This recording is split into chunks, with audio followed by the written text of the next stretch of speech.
The 9-game homestand continues tonight. It's the third game of a 3-game set. Milwaukee Brewers and the Cincinnati Reds coming up from Great American Ballpark. And hi again, everyone, with Chris Wells, Jim Day. You know, when a team's off to a slow start in the season, you tend to look for any bright spots where you can find them, and one of them has certainly been Jesse Winker at the plate. He's been a pleasure to watch. I think he's more than just a bright spot. I think he's somebody for Jim Riggleman to look at and say, you know what, we need you to continue what you've done, Jesse Winker, to get the offense going. And that's why he's at the top of the order. His on-base percentage is the best in the NL as a leadoff hitter. And he just works the count. I mean, if you watch him only in the batter's box, you think this kid is a 10-year veteran of the major leagues because he just has stage presence. He's got a good flat swing. He knows the strike zone, and he gets on base. Last year on the mound, Luis Castilla exploded into the Reds organization and really exploded onto the major league scene. This year, it's been a little different story. I'm really interested that you used the word exploded because that's the way they described his fastball last year. He threw from a very high arm angle, and he blew that fastball in there as hard as he could, sometimes up around 100 miles an hour, and then he had a devastating changeup to go with it. So he had a 1-2 punch that just about anybody in the league would just love to have. This year, it's been a little different story for Castillo. He's a guy that's tried to manufacture a little more movement. His changeup got hurt. He slowed his arm angle. We've talked about arm angle all week long about Luis Castillo. Bottom line is this. They're trying to get Castillo to get back to where he once was rear back and let the ball go, and then use your changeup. Once those two pieces fall in place, everything else will follow. Tonight, making his Brewers debut on the mound is the wily veteran, or should I say the Miley veteran. That would be lefty Wade Miley. Well, he's 31 years old. He spent last season with the Baltimore Orioles, and unfortunately for him, it was his walk year of free agency, and he had the worst season of his entire career. He only pitched 157 innings. He walked 94 batters, and that was the kind of thing that added up to just a horrendous year. He ended up going to the Brewers as a minor league invitee to his big league spring training. He had a very good spring. So spring training is important for some people. Really was this year for Wade Miley. Make him throw strikes is the one thing I would advise all the Reds hitters. Last night, I should say, against the Brewers, couple of firsts. When we come back, Shannon Ford will have that story here on the home of the Reds, Fox Sports Ohio.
Check out our award-winning lineup only at your Tri-State Chevy dealer and by Skyline Chili. Feeling good? It's Skyline time. Good evening. I'm Local 12 News meteorologist John Gum. All right, did you feel it? Feels a little more like summer today, a little warmer. Humidity is coming up. By the first pitch of this one, we're going to be close to 80 degrees. Partly cloudy skies will fall down into the low 70s by the final out. I do expect a couple of isolated showers in the area this evening, but the chances of one of those hitting the ballpark slim to none. Anyway, enjoy the game right here on Fox Sports Ohio. Welcome back to Great American Ballpark. I'm Shannon Ford. And tonight, the Reds are looking to avoid the sweep against the Brew Crew. Now, we know that this Reds lineup has a lot of young talent, and with young talent comes a lot of team first. Just last night, Rosel Herrera in for Scooter Gennett clocks his very first Major League hit in his very first Major League start. Take a look at this. How about that celebration? And of course, we can't forget about Mr. Alex Blandino, who comes in to pinch hit and clocks his very first career home run. He said that he knew that ball was out of the park as soon as he hit it. And don't worry, he got that ball back from that fan. Take a listen to what he had to say about where that ball is going to live. I'd probably give it to my grandma, honestly. I feel like she's, she's been there the whole time and she's supported me the whole way. So I think that'll be great for her to have. I mean, there is some nostalgia for sure if you kind of sit at home at night and think about all the hard work you put in to get here. But at the same time, it's the same game you've been playing since you were a kid. It's just a few more people watching. Mr. Blandino really pulling at the heartstrings with that answer. He's back in the lineup tonight. And when we come back, the Reds looking to avoid the sweep against the Brewers.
Of the season and his second start against the Brewers. That would be Luis Castillo as we close out this three-game set against the Brewers. Brewers lineup brought to you by Nissan. Jonathan Villar, the switch hitter, in the leadoff spot tonight. Yelich will bat second. Braun, Shaw, and Aguilar 3, 4, and 5. Domingo Santana, Manny Pena behind the plate. Arcia batting eighth. On the hill, the lefty Wade Miley. And Luis Castillo pretty good his first time out against the Brewers this season, and in his career has fared well against the Brew Crew. 2-0 record and a 3.10 ERA. His numbers this season overall, though, it's been a tough go in his sophomore season. And for young players, whether you're a pitcher or an everyday player out in the field somewhere, the tougher it gets, the simpler you have to boil things down. And that's what they've tried to do here with Luis Castillo. I mean, stick to the things that got you here. And in his case, it's a blazing fastball and one of the better changeups in the entire league. Throw strikes with both of them and see where it takes you. 1-2 pitch to Jonathan Villar, who's celebrating his 27th birthday today. And the Reds would like to spoil that birthday party. Villar 2 for 6 in this series so far with an RBI. Slow roller. Castillo will take it, make the tag. 1 out.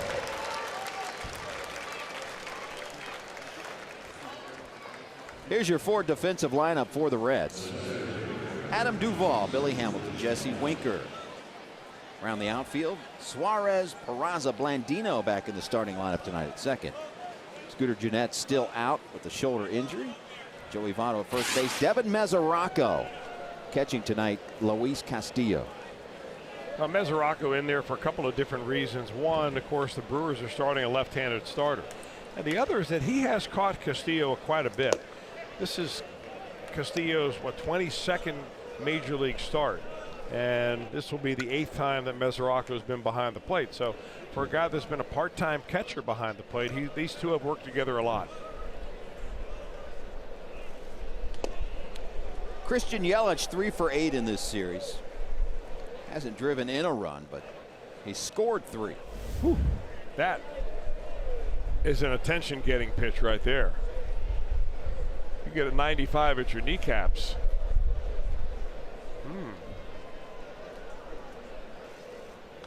Would that be a purpose pitch? I don't know if even it's if it's down low. Well, I mean, it was an 0-2 count or 0-1 count. It was an 0-2 count. I don't think it was a purpose pitch, but if you're going to come inside, miss inside. Don't miss out over the plate. Yep. Count evens up at 2-2. And I think that's the one theme, if anything else, that Danny Darwin's trying to preach is pitch to the inside part of the plate. I think the Reds have gotten away from that. Votto, diving stop to Castillo. Pretty play. On both ends, I tell you what, that's a nice play by Votto. Yelich runs well enough that if this ball gets by Joey Votto, I'm not so sure that Blandino could cover it in time to be able to get the ball off to the pitcher. Votto gets it, rights himself up, sidearm throw, and Castillo shows his athleticism. Not an easy thing to do, to reach for the ball and try to toe tap the bag at the same time. Well, the Reds did the dreaded PFP before the game today, and that would be pitchers fielding practice. Of course, Castillo was not involved in that today. Correct. I'm sure he's done enough of it over the years, and Votto is tireless worker. Yep. Ryan Braun swings and misses at the first pitch.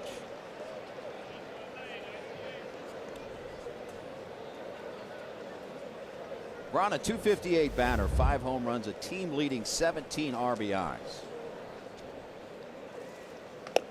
2 for 7 in the series.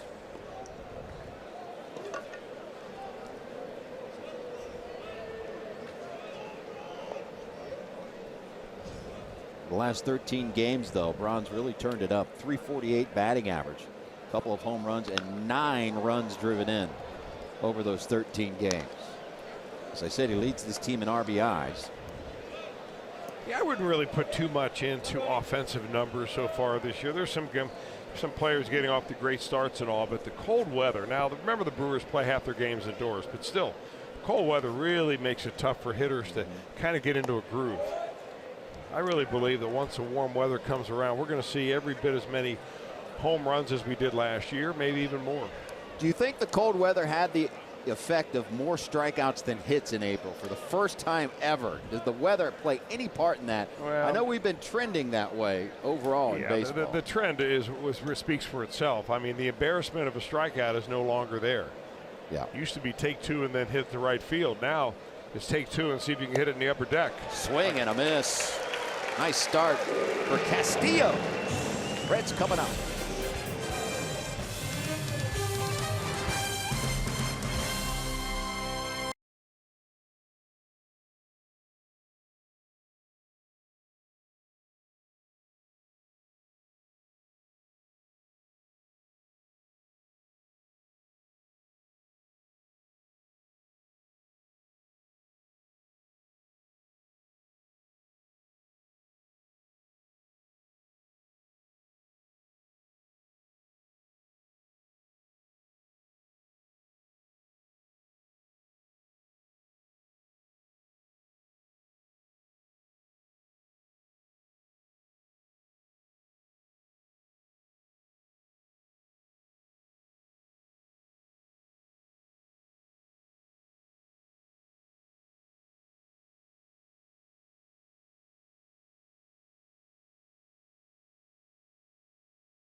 Reds coming up. And they'll be led off by Jesse Winker tonight. Jose Peraza batting second as you look at our Nissan lineups. Votto, Suarez, Duvall, 3, 4, and 5. Mesoraco behind the plate tonight. Alex Blandino back at second base. Pitcher spot will be number 8 again. Jim Riggleman and Billy Hamilton will bat ninth. On the mound, lefty Wade Miley, 31 years of age, making his Brewers debut tonight. Former #1 pick by the Arizona Diamondbacks, 2008. He came out of Southeastern Louisiana University. And in his second year in major leagues, he made the All-Star team for the Diamondbacks. He's a guy that it kind of went south for him once he came over and started pitching in the American League. His first stop was with Boston. He went 11-11, and that was really the last time that he'd have a winning season. Culminated last year with the Orioles, and he just had a dreadful year. 8 wins, 15 losses, earned run average up over 5.6. And unfortunately for Wade Miley, it was his free agent year. Well, he's facing Jesse Winker, whose .313 batting average checks in at 5th in the National League. His 17th start in the leadoff spot. That .420 on base percentage, 6th best. One thing Miley does, and you can see it already, the pace of game. He reminded me when he first pitched against the Reds back in the days when he was at the Arizona Diamondbacks. Reminded me a lot of Tom Browning. Yeah. I mean, he gets it and goes. We like that. And he throws a lot of fastballs inside, four-seam fastballs inside, cutters away to left-handed hitters. Talked to Winker about Miley earlier before the ball game. And he walked him.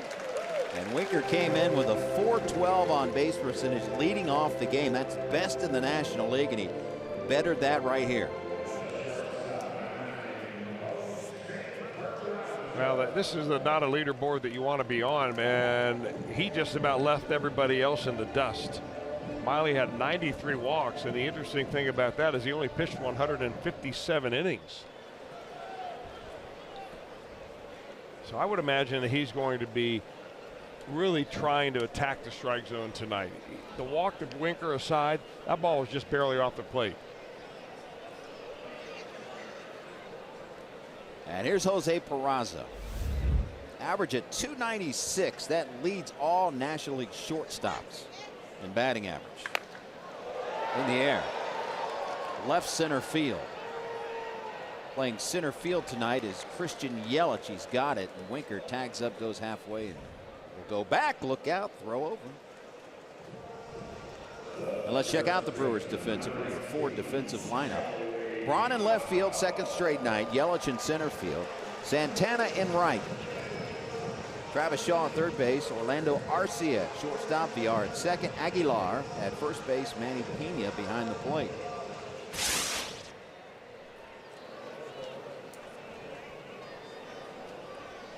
Here's Joey Votto, your reigning National League Player of the Week.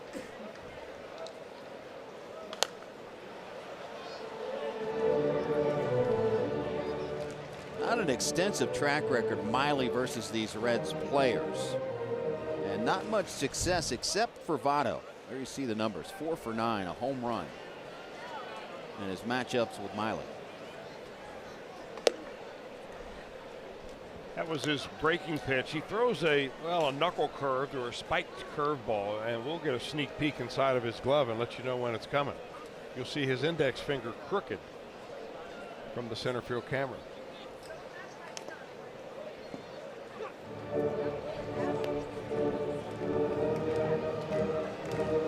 Counts 1-2 to Votto. Miley in his career versus the Reds. 3-2 record and a nice 3.67 ERA, 7 starts. And you mentioned he pitched for the Orioles last year, but in interleague play, pitched right here at Great American Ballpark on April 20th. And a good start. 8 innings pitched, 2 hits, 1 earned run. It was a 2-1 Baltimore victory. Look out.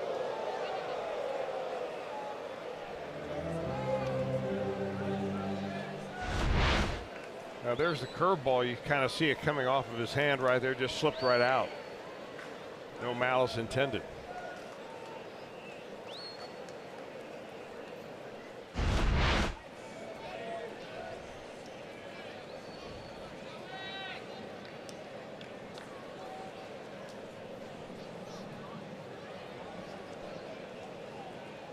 Payoff pitch to Votto. And the count holds at 3-2.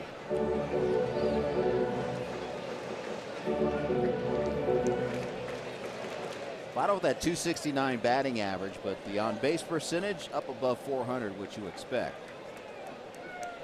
408.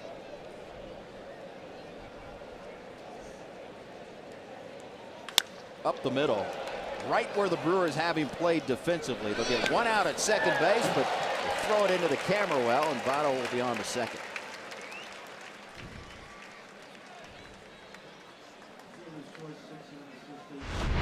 Votto takes it right back through the middle, but in today's defense, there's somebody there for Votto. Arcia grabs it and then fires it wide of first base. This is a play. I like to look at it again and see if maybe Aguilar should have come off the bag. Yeah, absolutely. You've got to save the runner from getting into second base. And by not coming off the bag right here, he allowed Votto to get into scoring position, so the Reds have a chance. So at E6 on Arcia, and the two-out batter is Eugenio Suarez.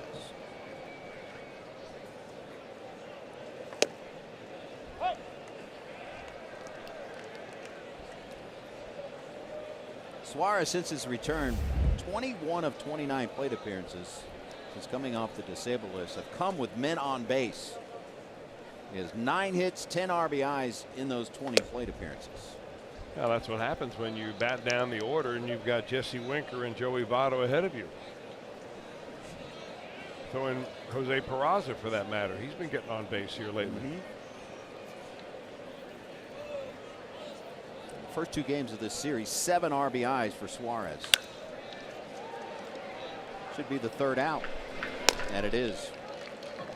Reds strand a runner. We are scoreless at Great American Ballpark.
Work on, give him a couple bull sessions to work on that arm angle. But given the way that the off day fell, they just didn't get the second one in. Now, Chris, how hard is it to adjust that arm angle for this pitcher? Well, yeah, that's a good question, Shannon. And I think what they're trying to do with Luis Castillo is just get him back to normal.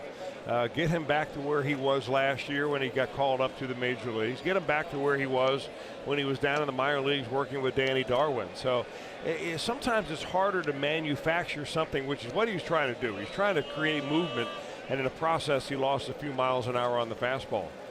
Does that make sense? It sure does. Yeah. Thanks for that. Well, let's hope it makes sense to Luis Castillo. I know Danny Darwin told me before the game, Castillo's either going to make me look smart or dumb. This is the velocity change that we're talking about from last year to this year. Last year, he was bumping up around 98 miles an hour, one of the hardest throwers in the league. And this year, he's still throwing hard, but he's dropped down out of the elite down into the middle of that pack. So you wonder what's going on when something like that happens. And the first thing you think about is injury. Well, it's no injury. It's just a little bit of a change. And sometimes pitchers go through that, trying to create something that they don't really need. Well, I asked about everyone that would know, is there any worry of injury with Castillo? And they were all emphatic no's. No, no, no. And you've talked about this many times. Hitting speed, these guys that throw 95 to 100, that's hitting speed anymore. And when you don't have downward break on your ball and it's more horizontal, he's leaving it right out over the plate. Yeah, I mean, a lot of things come into play. Command and also comfort.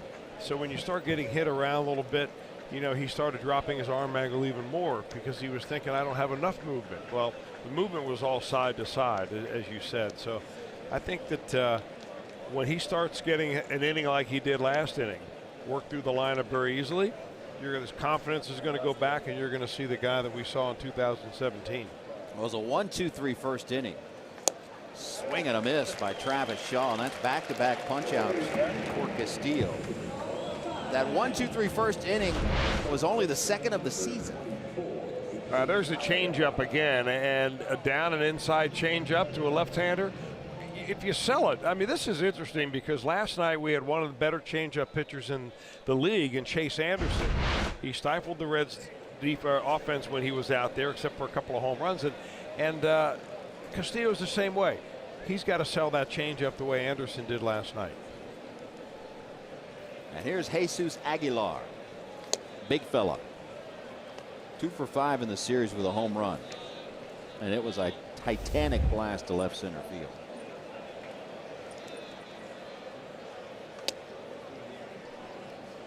A .367 batting average for Jesus. Well, with only 49 at bats, not qualified amongst the league leaders. Had a pretty good go of it in 8 games here in this ballpark.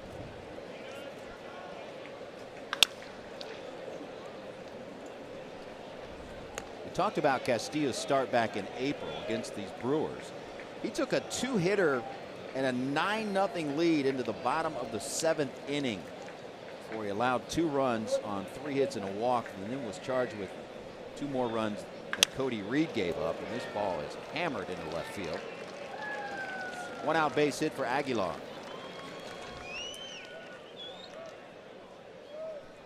Well, the Reds fans who may have been down to Arizona to see the Reds play in Goodyear have probably remember this guy.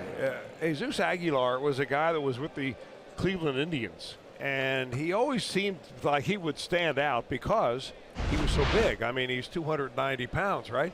But he hit the ball hard, but the Indians are so loaded that they didn't need him, and when they put him on the waiver wire, the Brewers are right there to pick him up.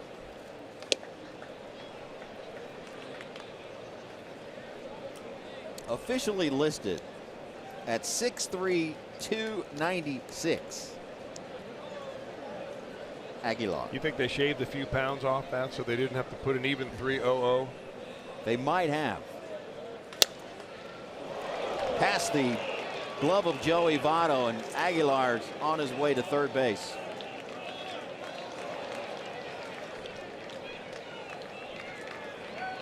So first and third, 1 out.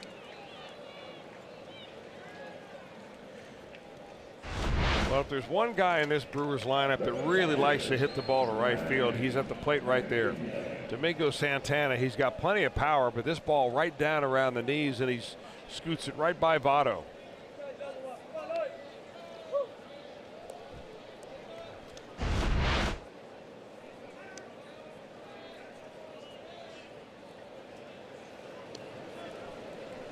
So back-to-back hits by the Brew Crew, and Manny Pena at the dish.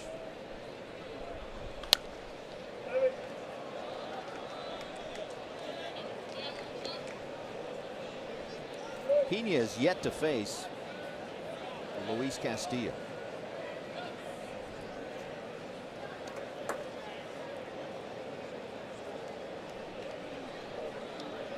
Now this is one of those situations that once you get a strike on the hitter, you start thinking about a strikeout. And Castillo is capable.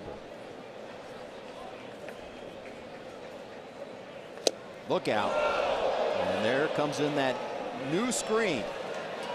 Before this season, that ball's in the stands. Or that bat, excuse me, is in the stands.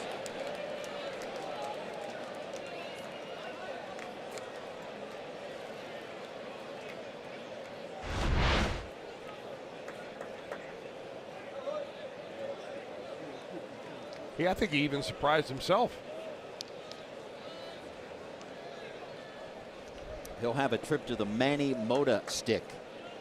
Maybe he dipped his hand into the pine tar vat and it was really motor oil. 0-2 pitch. Check swing appeal. And rings him up. Tim Timmons rings up Pena, and a big out for Castillo. Big out is understated right here. Runner at third base, less than 2 outs. You get 2 strikes on your hitter. You're looking for a strikeout. And Mesoraco points for the second opinion, and they get it. Pena with a none too kind glare back at first base umpire Tim Timmons on his way back to the dugout.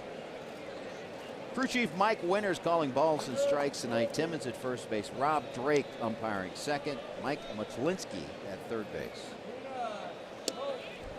First pitch strike to Orlando Arcia.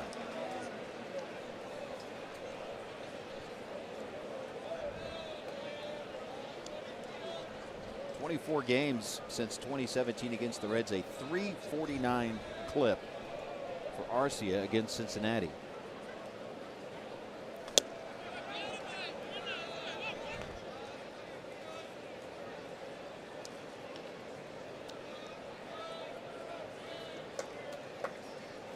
Arcia with a three-hit night here last night, 3 for 4. Scored a run. And a 7-6 Brewers victory.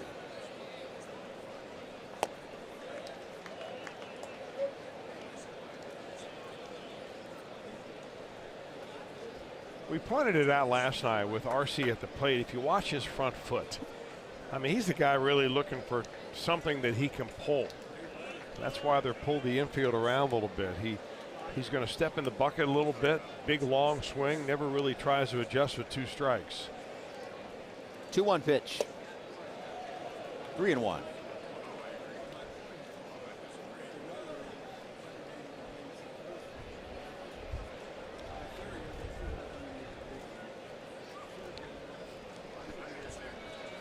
Castillo pitching a little delicately to Arcia with the pitcher Wade Miley standing on deck.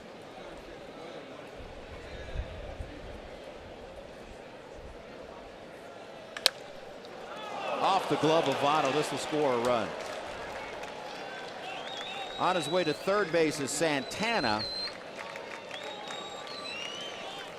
And they're going to score that a base hit and an RBI for Orlando Arcia. And the Brewers have the early lead. It's almost like they're taking aim at the Reds' first baseman down there. The shot by Domingo Santana went right under his glove. This one went off his glove. Ball gets on you very quickly. And Votto just didn't get his body in front of it. If he blocks that ball, I mean, he went down on his knees and then tried to field it, unfortunately, and that just didn't work for him.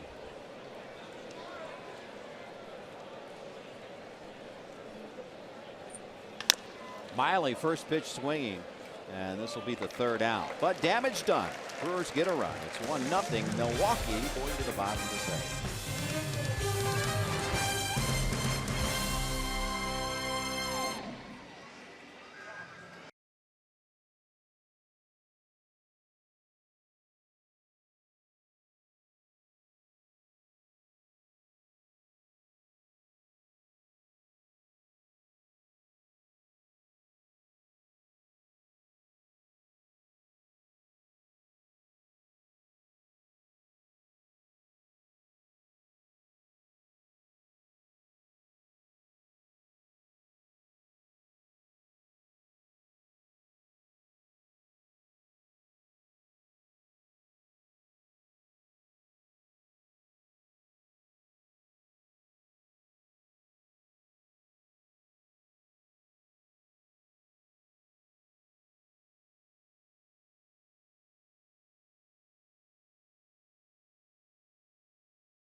13 home runs. That is second in the National League. And keep in mind, they had 11 home runs in their first 21 games, the fewest in the NL. And they've certainly scored enough runs in the first 2 games of this series to win. Something we expected. This offense was fairly consistent last year. And let's hope this is the sign of things to come. Well, the offense is healthy now, and I think that's the biggest thing. I think the toughest decision right now is for Jim Riggleman to figure out how he's going to structure the lineup based on a day-to-day basis and who he's going to place into that 4-man rotation into the 3 spots in the outfield. Today, lefty Scott Schebler gets a night off. Wade Milo will get 5, 6, and 7 in the Reds' order. Adam Duvall, Mesoraco, Blandino. Reds trailing by a run.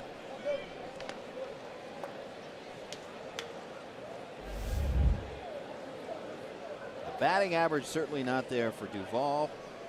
He does have 4 home runs and 15 RBIs. Easy play for Yelich. 1 out.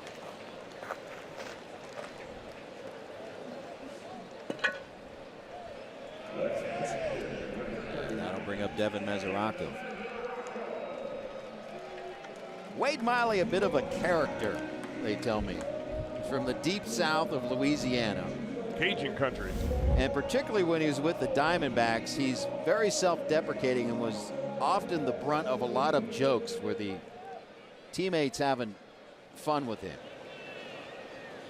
And it was J.J. Putz initiated the now famous Words with Wade.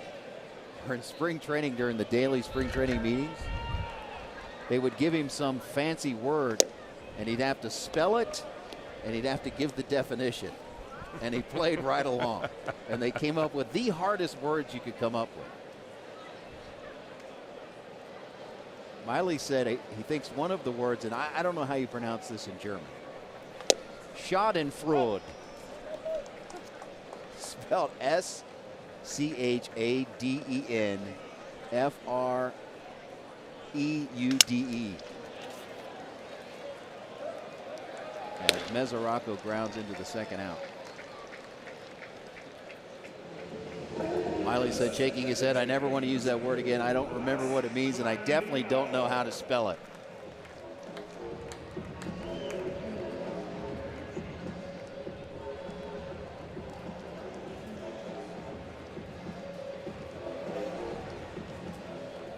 Hernan Perez is at third base, so something must have happened to Travis Shaw.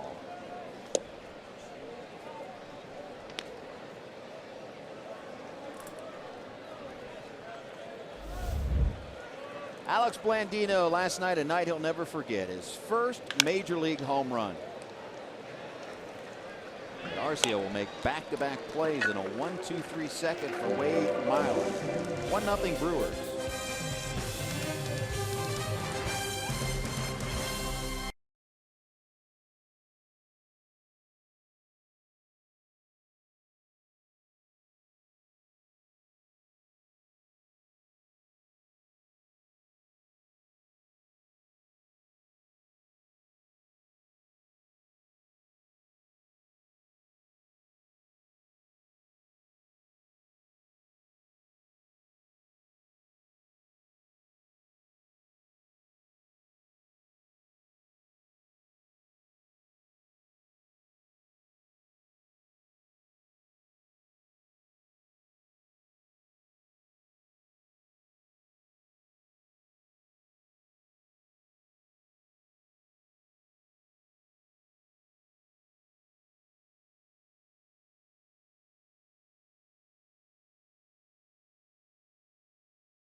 your experience to catch every moment this season. Get Reds home screen icons and features such as MLB.tv Game of the Day, pitch tracking, in-game highlights, live radio broadcasts, stats, news, and more.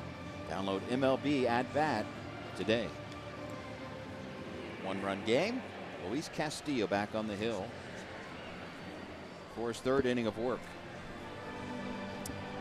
And he will get to the top of the order in the form of Jonathan Villar, followed by Yelich and Braun. The Reds trying to salvage something out of this three-game set.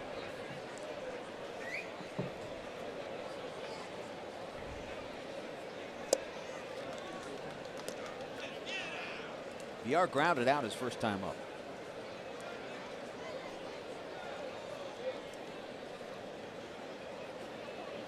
Swing and a miss.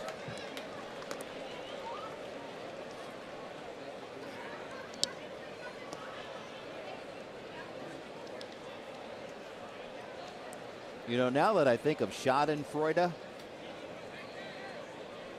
that's like you to me. The definition of the word. You mean now, not that you thought about it, now that someone told you. Yeah, exactly. The definition is finding pleasure from the misfortune of others. And our stat man, Joe Luckup, had a great line. It's the definition of Twitter. Which is outstanding. But can also fit you to me. Well, I don't know about that. I've never seen you in misery except on the golf course. Well. And then I do find pleasure in that. Me too. Unless we're playing some type of game in which I'm your teammate on that hole. Then I wonder why. Then you are just killing me. That's encouragement. The count is run full to Jonathan Villar.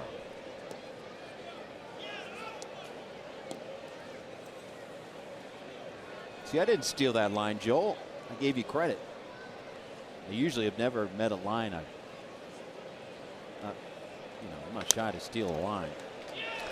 That one hit right between Votto and Blandino. Leadoff hit for Villar, and he's got eyes on second base. Throw by Winker and a dandy.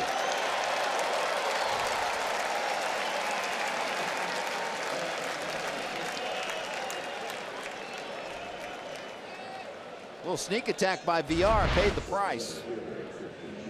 Well, Villar hustles right out of the batter's box right here. There's nobody at first base to keep him close, although Mesoraco's going that way, and he thinks he's just going to pick the pocket of Jesse Winker. Now, Winker doesn't have to do anything heroic right here. All he has to do is play fundamental baseball. Get to the ball quickly, get the ball back into second base on a line. He does it, and they get their man. So a single for Villar and a 9-6 putout. Jim Riggleman has been working with these guys before the game on outfield defense, and we haven't seen it in a while. And infield practice. We're not talking about just hitting a few ground balls, a few fly balls. We're talking about in-depth work like you see in spring training. It's happened the last few days.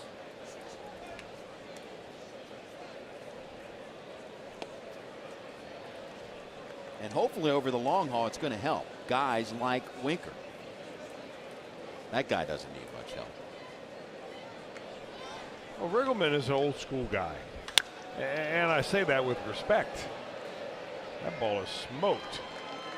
Boy, is it ever. And how important was that out of second base by the Reds to lead the inning off? And what I mean by the old school method is that, you know, back when Jim Riggleman was coming up as a player, and even when he was coaching for a long time in the Cardinal organization, major league teams took infield every night before the game. The whole infield was out there, the whole outfield was out there. They'd hit balls to the outfield. You'd practice throwing to second, to third, to home.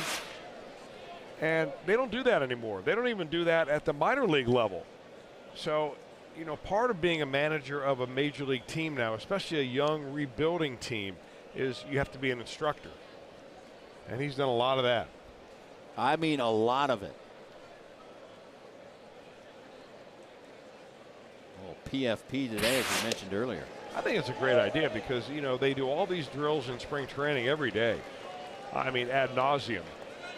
And then you don't do them again for the rest of the That's 6 months of the exactly what he season. said when I asked him about it. So why not refresh a little bit here and there?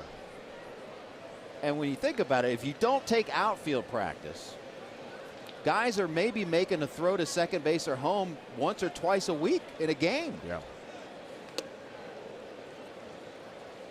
I think the other thing that, you know, it may bother some of the old schoolers a little bit. The players now get to the ballpark earlier than they ever had before.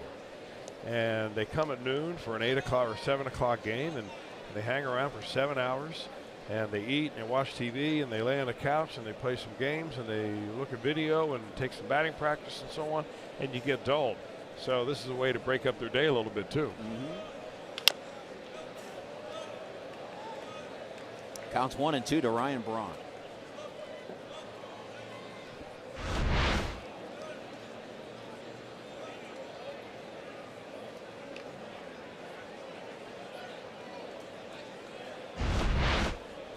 Braun was a strikeout victim to end the first. That's an interesting elbow pad that he wears right there. It's a sleeve that he pulls onto his arm. A lot of guys use the Velcro strap one. That one's, you could sleep with that if you wanted to.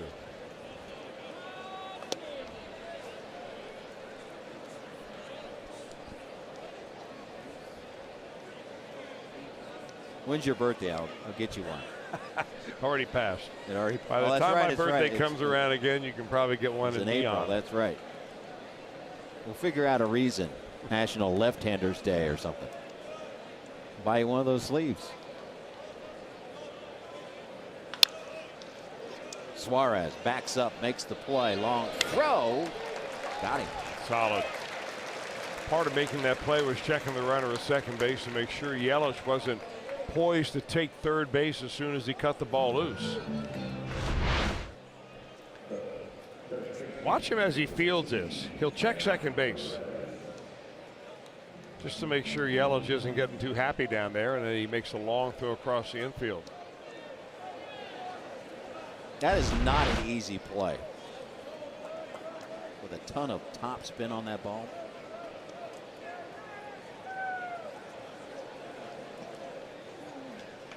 Two outs, and the batter's Hernan Perez. We still have no word on why Travis Shaw was lifted from this game.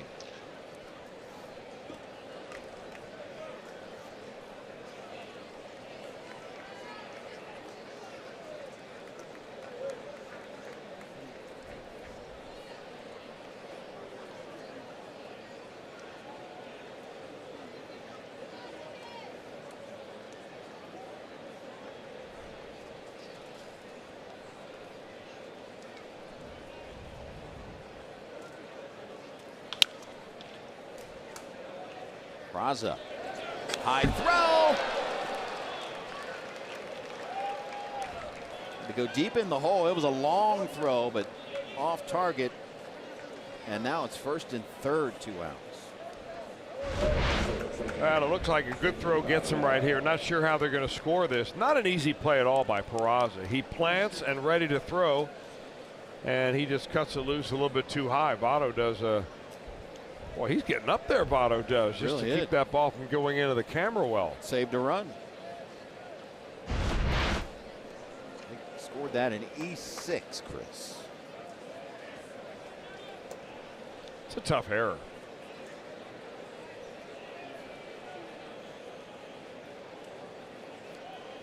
Runners on the corners for Jesus Aguilar.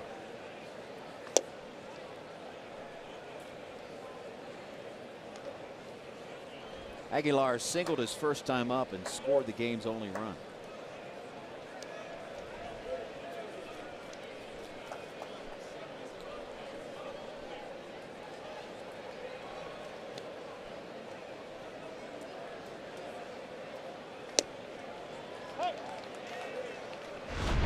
This is Travis Shaw, second to last pitch of his first at bat.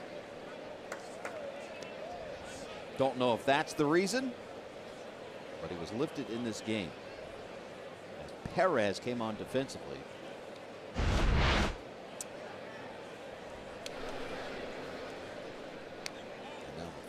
to get Perez back.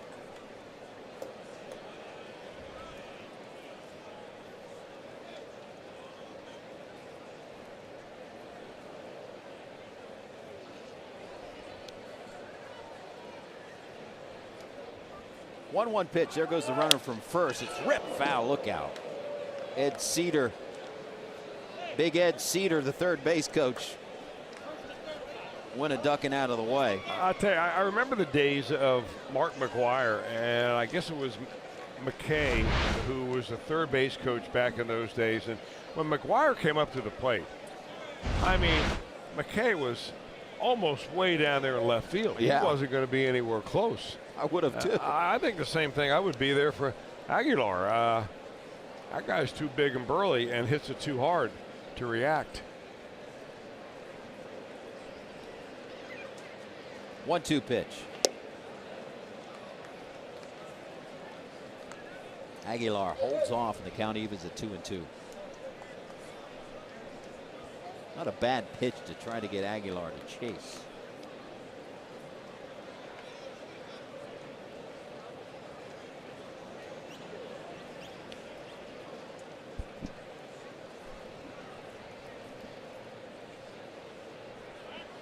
Swing and a miss. Castillo strands 2. 1-run game on Fox Sports Ohio.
Fan Club. Each membership features exclusive Reds rookie swag, including a bucket cap, photo frame, bib, and more. Plus, they get tickets, the opportunity to participate in a parade on the field, and a player and mascot photo sessions for little guys like that. Memberships are only $20. Visit reds.com/fanclubs. The dangerous hitting Luis Castillo will lead off for the Reds. I say that half in jest because he's a .444 batter this year. 4 for 9. Top in the NL. RBI and 2 runs scored.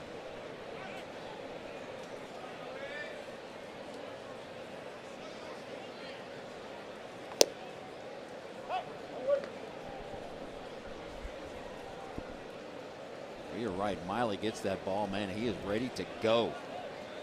Swing and a miss. 1 out.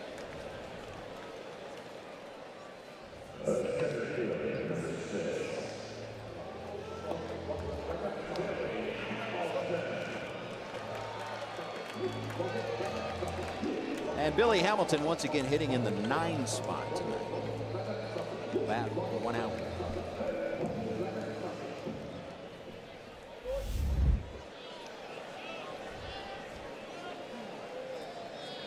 Billy's 15th start, hitting in the 9 spot, and first pitch swinging and slaps it the other way.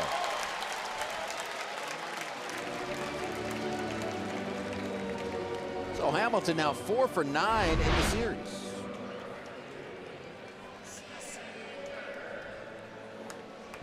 I saw him after the game last night on the way to the car in the parking lot, and I asked him about the towel drill.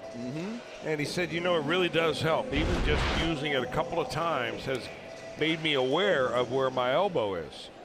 And that was a nice line drive, and hopefully we'll see a few more of those. And if you missed our discussion last night, Hamilton, look out, he was leaning.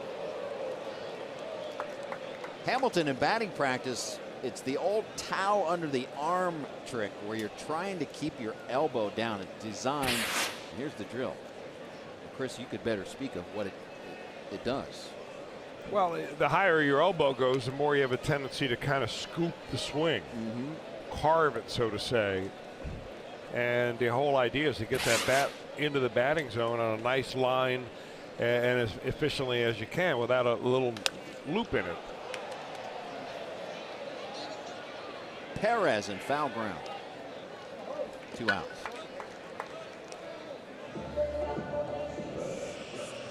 So the idea is to keep the towel underneath the arm through his swing. If the towel falls, that means his elbow is coming up.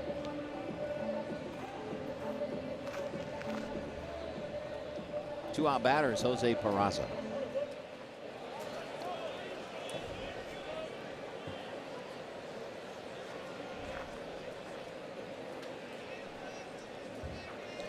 If Hamilton decides to steal right here, he's doing it against a very tough customer in Miley. Left-handed #1, quick to the plate #2. Really never allows you to get into a good rhythm. And even in his days in the National League where they had more stolen bases, the most he's ever given up is 5 in one season. And normally they throw out at least as many as that each season with him on the mound. Base hit left field. Hamilton will stop at second, so 2 on and 2 outs for Votto. Well, Peraza taking advantage of a situation where the shortstop punched over a little bit closer to second base. So he finds that 5.5 hole. He's been on first base an awful lot. Now the 2 speediest of the Reds runners are on here for Votto.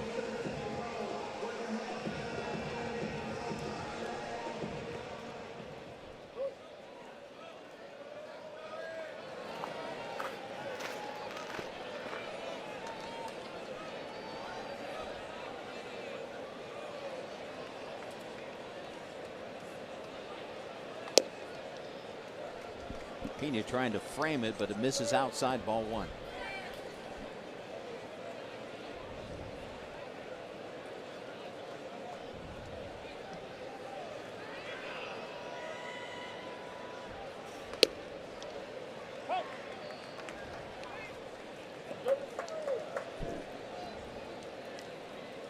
Trying to extend that 23-game streak of reaching base against the Brewers.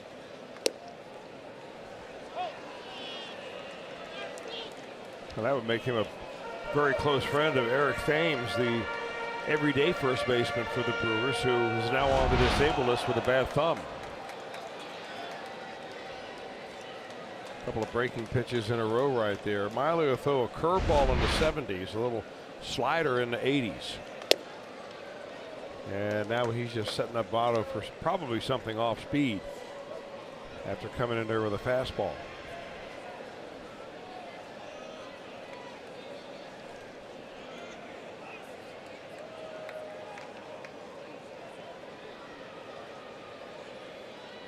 Two-two pitch, right center field. Running it down is Domingo Santana. The Reds will strand 2 in the 3rd.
Cincinnati Children's, changing the outcome together. And by your local Ford dealer. Ford, go further. Hello. Looks like a good time right there. Save Chris Welsh a spot. Better believe it.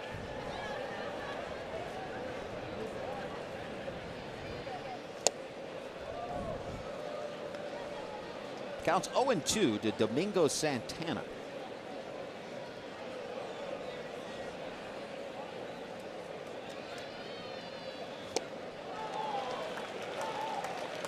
Fifth punch out for Luis Castillo, including back-to-back.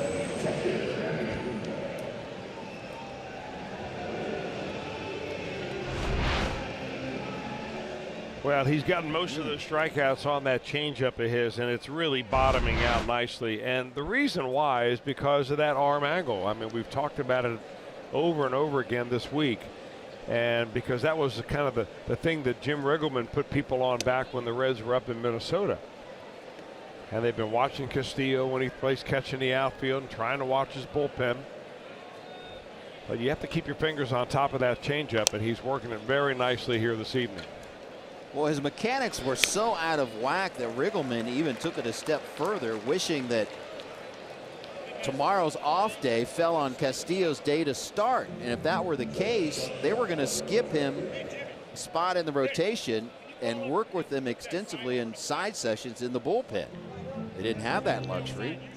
You don't usually have that luxury at the big league level. I mean, Right. Again, this is the kind of the burden on the Reds manager, whether it was Brian Price over the last few years of rebuilding or Jim Riggleman right now. You've got to set time aside to instruct.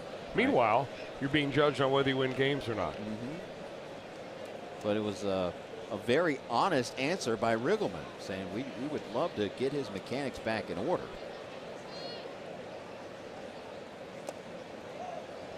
I would really expect no different. I've known Riggs for a long time, and He's a I'm straight not surprised shooter. that he's a straight shooter. Yeah, he is. And he tells the, he tells the media the way it is.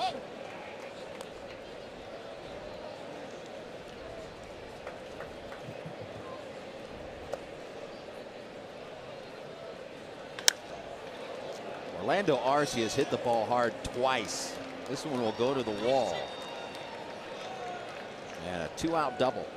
Yeah, we showed you the numbers that RC has had against the Reds. I mean, the Reds just must be the team because he's a .250 hitter lifetime, but he's hitting close to .350 against the Reds. Change up that kind of gets up there a little bit, and Arcia times it into the right center field gap.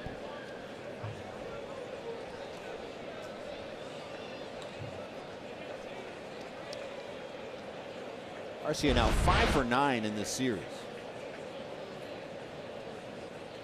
Now pitcher versus pitcher. You can't sleep on this guy because Miley's been a good career hitter, and he beats out the infield single. Miley came in a career 151 average.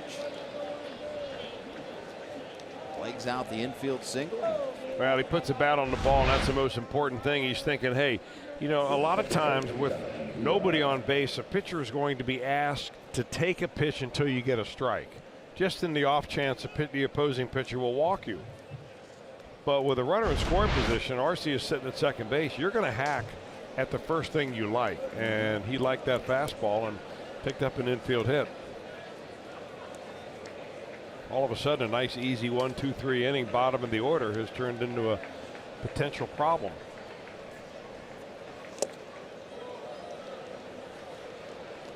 VR 1 for 2 tonight. Singled his last time up, but tried to extend it into a double.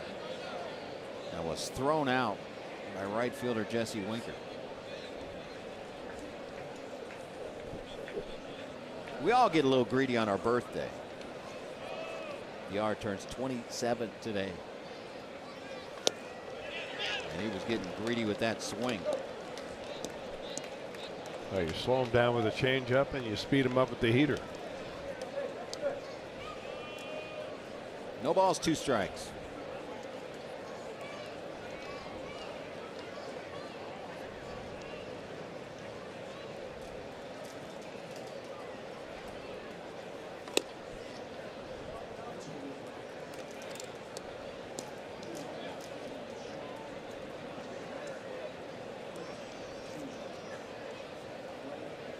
right foot contusion for Travis Shaw. That indeed is probably what we showed you when he fouled the ball off his foot.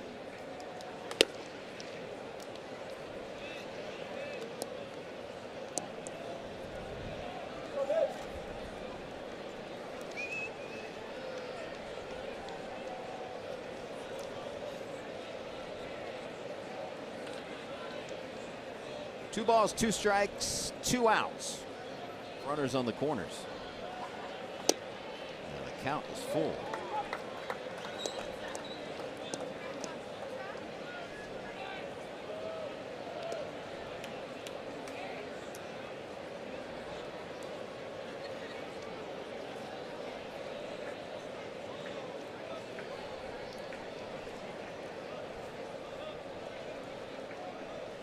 Payoff pitch to VR, and he stays alive, just gets a piece.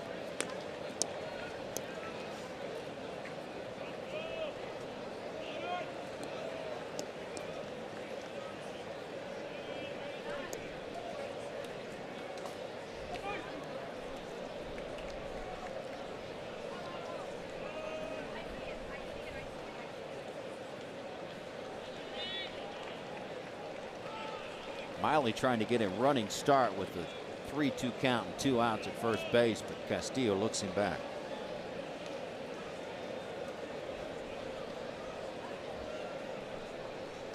Three-two again. Swing and a miss. Pumping the fist is Castillo.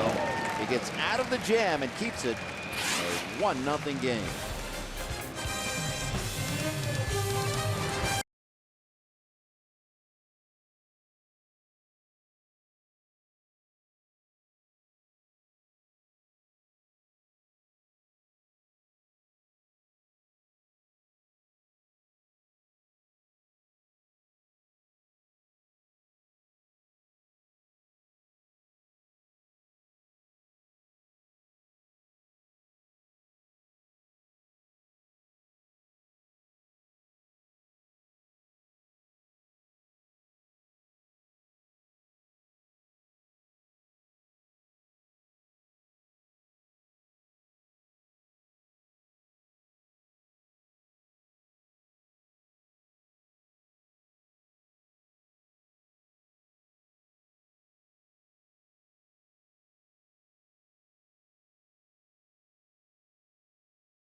Red had 3 home runs and 6 RBIs in the Indians' 12-4 win this afternoon versus the Rangers. How about that? But wait, not to be outdone by Mookie Betts, who also had 3 home runs in the Red Sox 5-4 win over the Royals.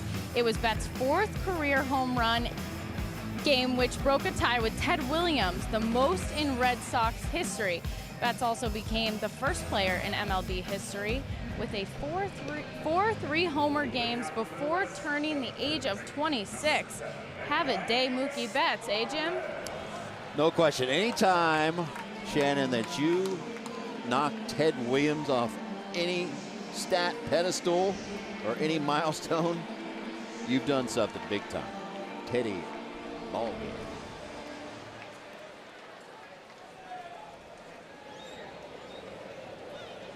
All right, here we go, bottom of the 4th. Suarez, Duvall, and Mesoraco for the Reds.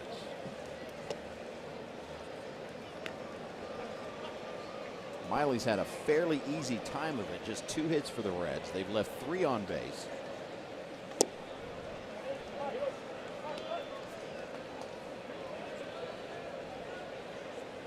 Suarez, a ground out victim, his first time up.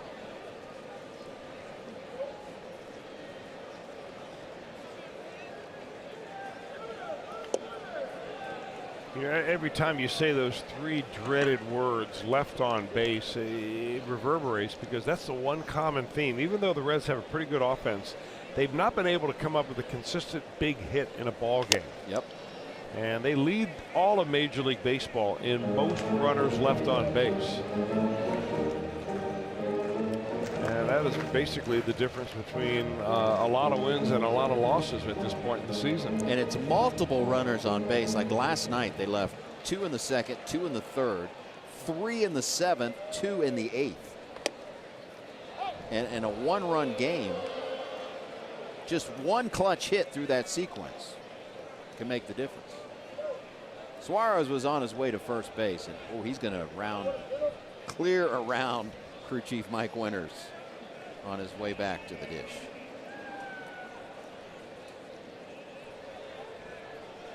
Payoff pitch.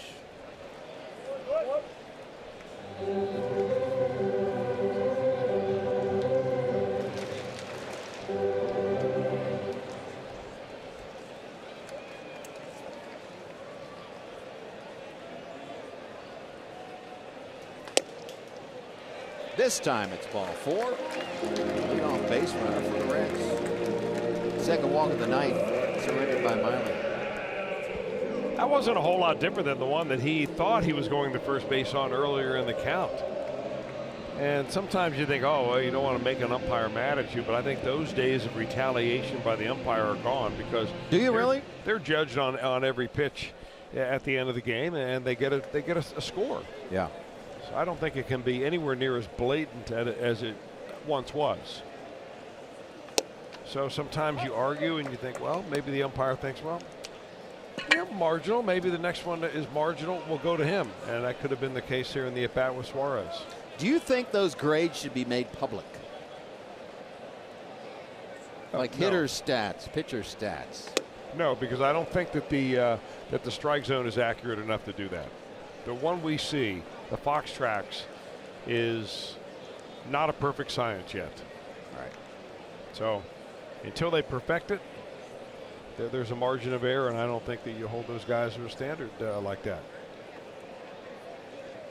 1-1.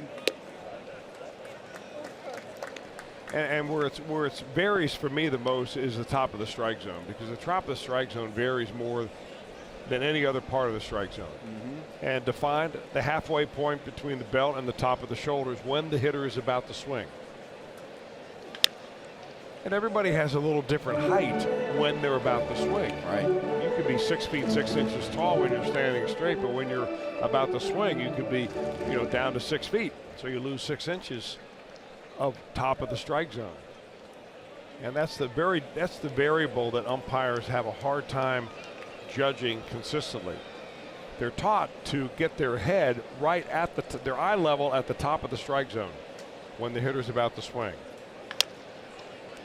And that's basically where Mike Winters was. And some do it more than others. Winters is a little bit higher. He's over the top of the catcher, right behind the catcher. Some umpires are more in the slot. They're more over the catcher's shoulder between the hitter and the catcher. Winters has been doing it a long time. Swing and a miss. Second strikeout for Miley.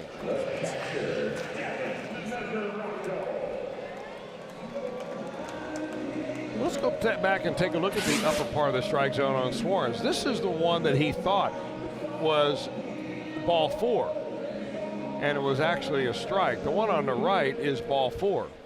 So the one on the right missed high. The one on the left, very close. Really close. Mesoraco pounds one into left center field.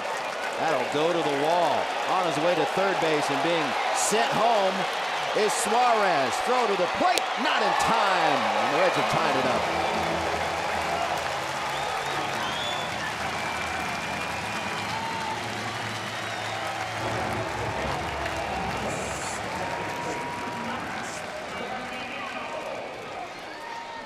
Second double of the season for Mesoraco. A great way to describe it, Jim Day, as pounded into the gap. I mean, when Mesoraco hits it, that's about as well as you can describe it. goes all the way to the wall. Suarez is on first base. He's seeing that ball right there, and he's wondering, all right, Billy Hatcher, you can send me. And he beats a very strong relay throw by Orlando Arcia. And now Alex Blandino, runner in scoring position. And one out here in the fourth.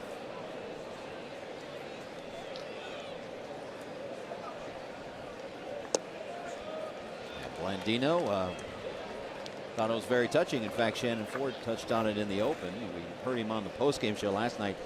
That home run ball he got back last night is going to grandma.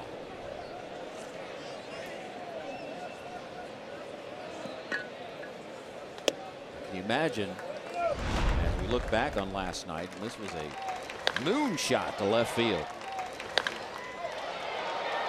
I mean, grandma is just proud as ever to see her grandkid make the major leagues, let alone hit a home run, let alone get the home run ball.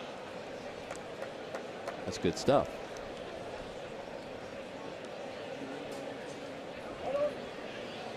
Look at the numbers. First 7 games, man, he got off to a slow start. Since then, 355 average, and you better believe consistent playing time has aided that. And a nice at bat here as he draws the ball.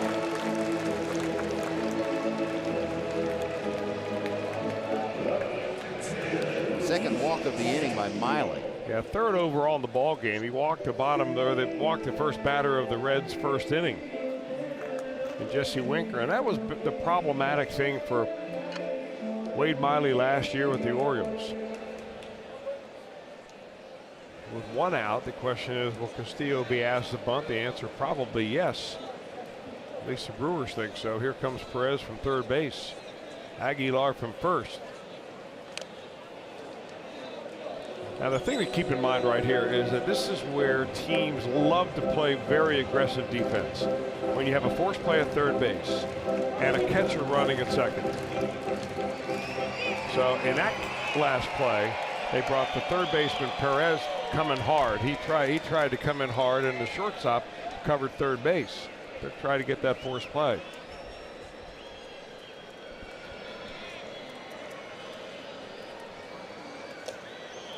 Swinging away is Castillo, and he came up empty.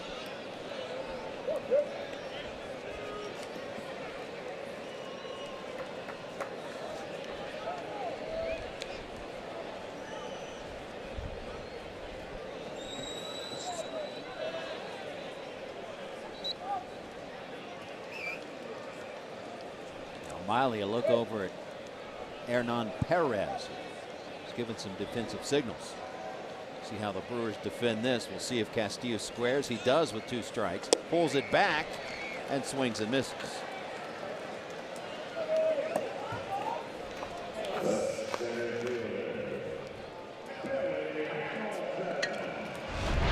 Now the Brewers still think that they're going to be a bunt right here, so the shortstop is in this position where he can get over to third base very quickly if there's a bunt. Third will be fielded by the third baseman here. So, you know, that is right up the alley of Craig Counsell. I mean, former infielder, kind of a thinking man's player.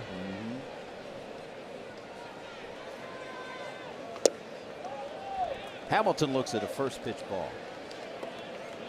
Billy singled his first time up. You go over those plays so much in spring training, you might as well put them in play during the summer.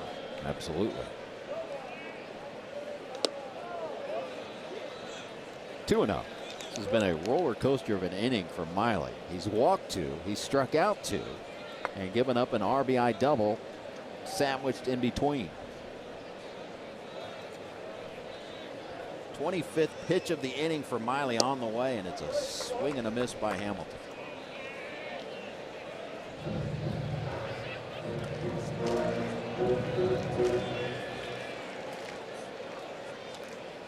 It's Rocco's lead from second. Blandino from first. And the count is 3-1 to Hamilton.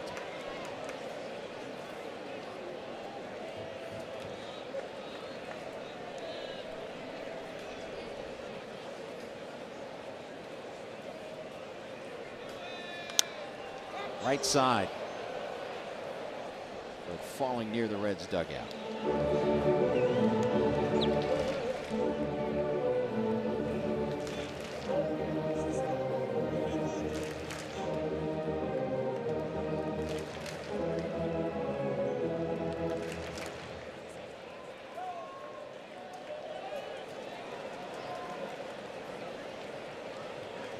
Three balls, two strikes, two outs. The runners will be on the move. There they go. Swing and a miss. So Miley punches out three, but he does give up a run. We are tied at one heading to the fifth.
In 1988, Reds pitcher Ron Robinson made the best start of his career. He came within one strike of a perfect game when Montreal's Wallace Johnson broke up what would have been the first perfect game in Reds history, and there it is, broken up.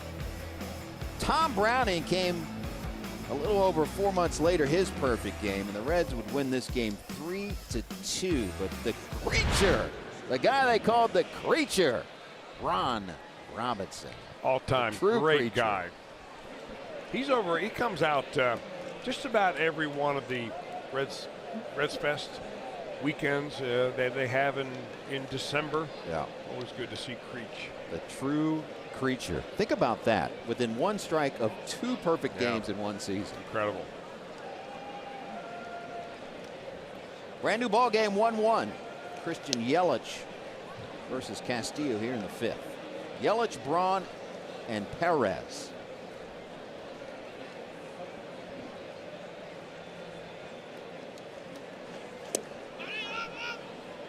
So far, so good for Luis Castillo. But here we go in the third time through the lineup. And the heart of the order.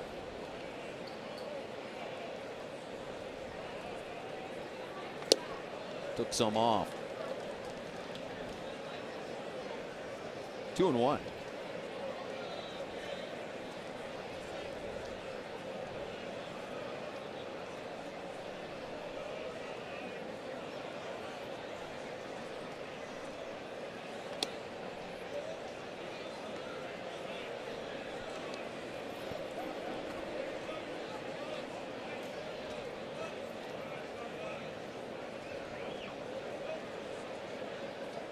One pitch. Look out. This one's gone. And the Brewers get the run right back. Third home run of the season for Christian Yelich.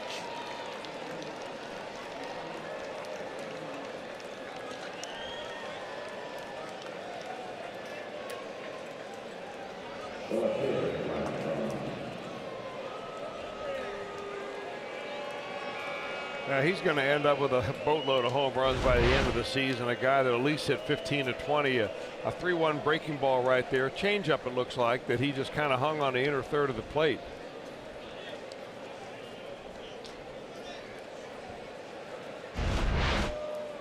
He's a good-looking player. Yelich's old team, the Marlins, will be in town starting on Friday. If he's healthy, get used to seeing number 22. The Reds are going to face him a boatload for years to come. Look out. That screen is a beautiful thing.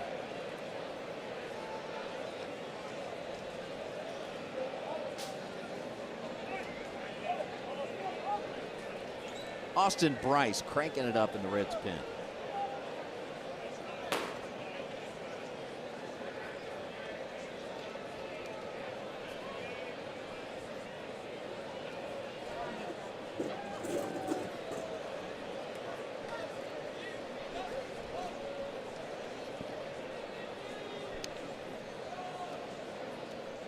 Count is 1-1 to Ryan Braun.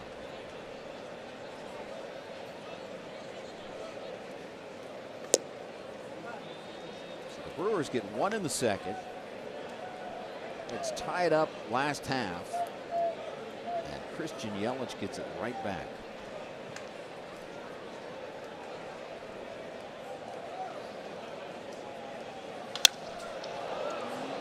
Hamilton giving chase.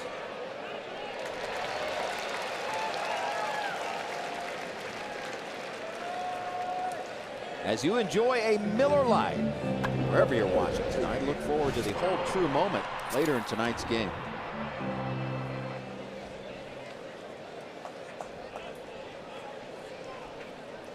Hernan Perez take his second at-bat of the game. If you're just joining us, Travis Shaw started at third base, left this game with a right foot contusion. Perez came on defensively in the second, hit in the third, and here he is up with one out in the fifth.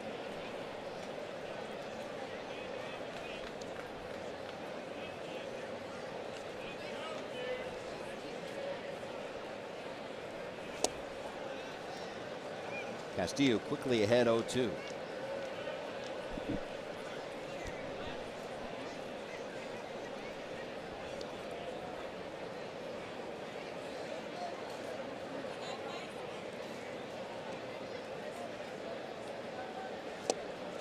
A miss. 7 of them now for Castillo.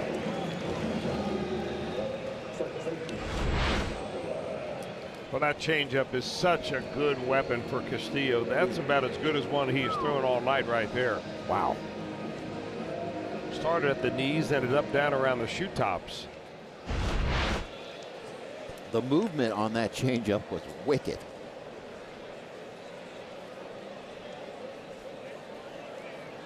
Big Jesus Aguilar.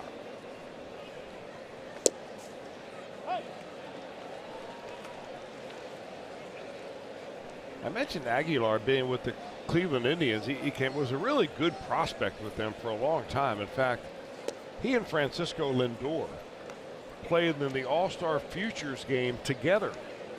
That's how much they thought of Aguilar, and he eventually kind of got pushed aside, and that's when he was picked up by the Brewers. Ground ball right at Peraza. Yelich with a solo home run. Brewers with a 1-run lead.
percentage this season. Look at Winker, 41%.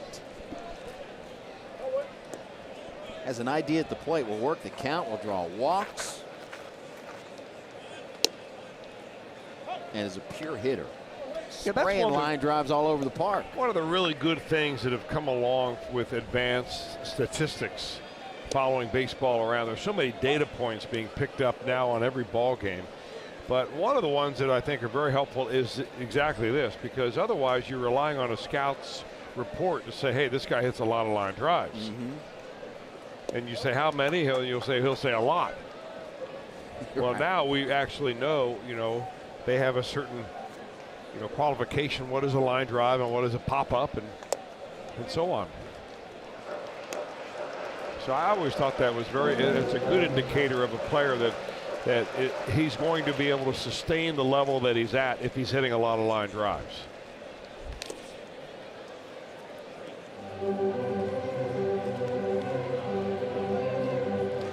For instance, there's another statistic out there called batting average on balls in play. So you put a ball in play. BABIP. Yeah, exactly. And if you have a abnormally high batting average of ball in play, that's a luck factor. If you're 400 on batting average and balls in play, well, the major league average is around 290 to 300. So you're not going to be able to sustain that unless you have a high line drive rate.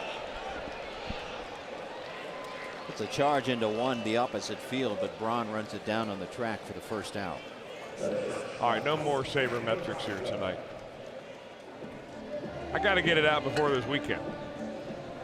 No, I'm back with you this weekend. Oh, you are? I am. Oh, okay. Well, then we'll let it roll. You can roll it on out there, man. I am a full service play-by-play guy. You can break out the sabermetrics. You can go old school. A little bit of everything. Just consider me the Swiss Army knife of I like broadcasters. A little bit of everything. A tool.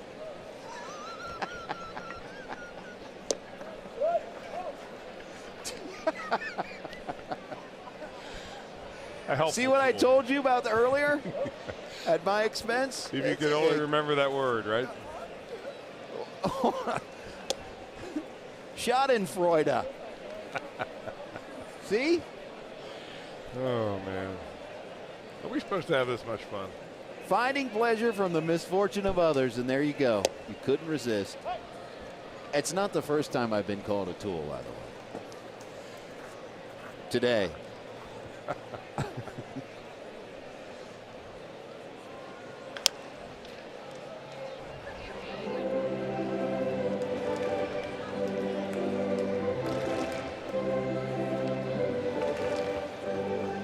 Count is 3 balls and 2 strikes to Jose Peraza.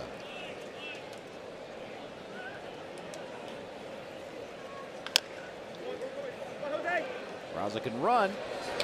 Nice play by Perez. Nice play on the other end by Aguilar, adjusting to make the catch. Really nice play by Aguilar down there. I mean, he had to come across the bag. The ball was going to be wild, he knew. And if he tried to stay in fair territory, it would take him right into the baseline of the runner coming down the line.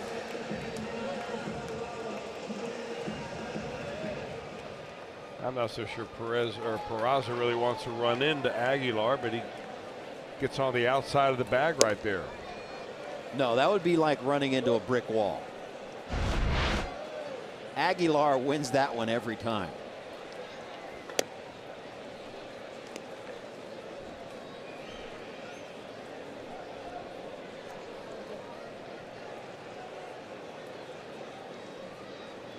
One pitch to Votto.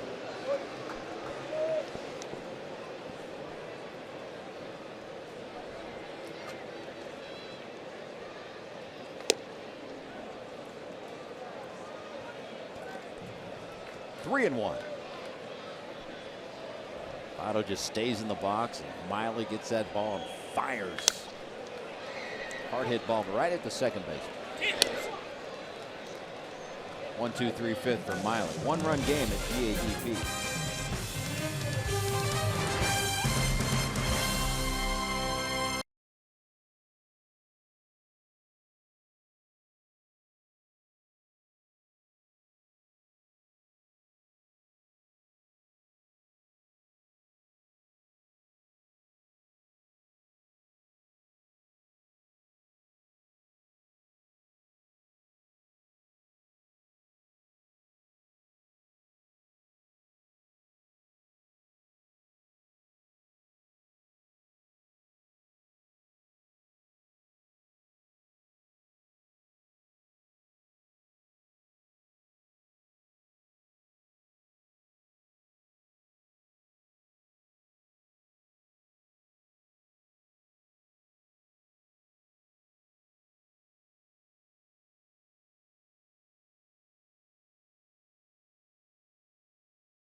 get insights from the players.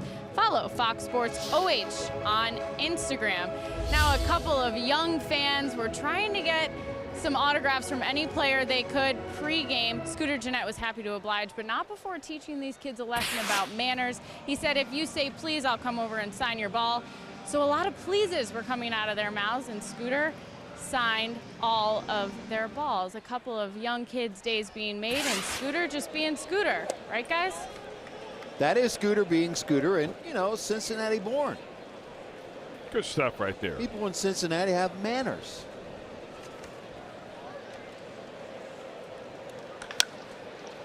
And this will be a base hit up the middle, and pretty big day tomorrow for Scooter Gennett, is it not, Shannon? That's exactly right. Tomorrow, the mayor of Lebanon, Ohio, will name May 3rd Scooter Gennett Day. He'll be up there signing autographs from 5 to 7 p.m. at Lebanon Candy and Sports, a place he said he visited quite a bit as a kid. Guys, I think I'm going to have to get myself an ice cream when I go up there. Bring us back, well, 3 for Chris. 4 for Cowboy. Just package up a bunch, bring it back for the Friday game. 4 for Cowboy. That would just be a half a session. No, that's good stuff. Scooter, a proud Lebanite, I guess you would say.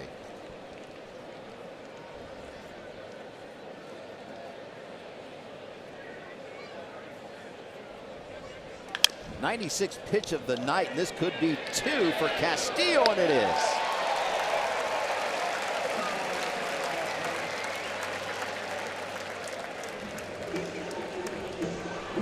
And he's danced around a number of base hits on the night. Castillo has. This is the easy way right here. 5-4-3.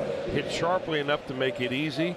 You've got the catcher running down to first base, so that is a twin killing that'll, you breathe a big sigh of relief. La Piedra. Thank you.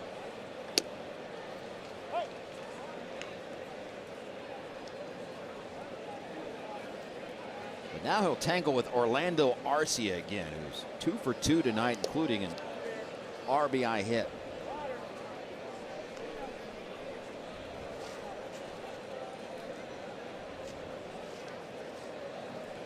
You like what you've seen from Castillo tonight? I don't think there's any question about it. This is a major step forward for Castillo.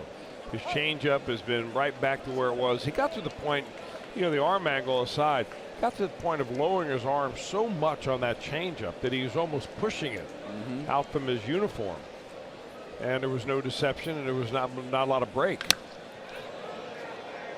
It's a good inning. Goes back and gets it. And 6 innings tonight from Luis Castillo. Offense needs to get him some runs.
Next to the gates will receive an Eugenio Suarez bobbleheads presented by John Morrell. See your Reds in action for as low as $12. For tickets, visit Reds.com.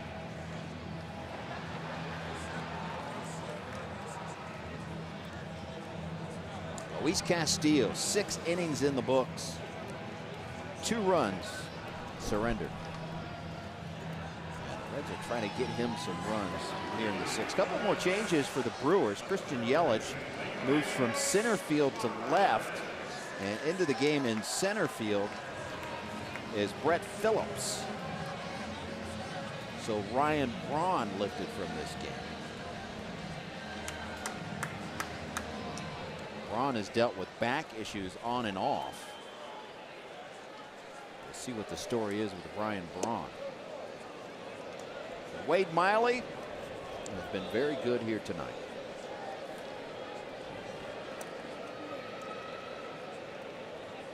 We'll get Suarez, Duvall, and Mesoraco here in the home half of the 6th.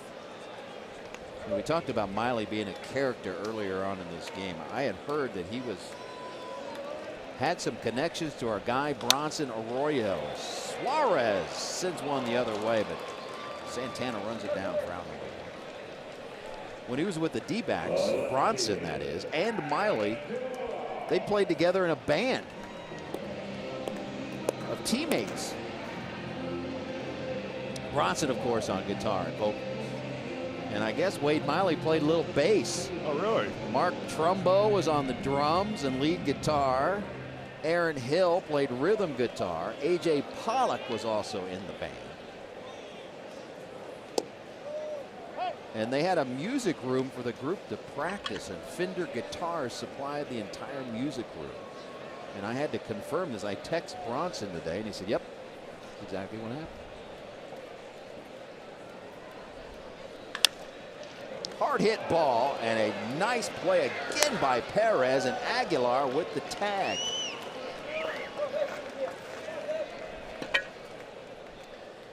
Well, the guy could have used the hit the most probably of anybody on his ball club. Hits it sharply right there, but on the ground.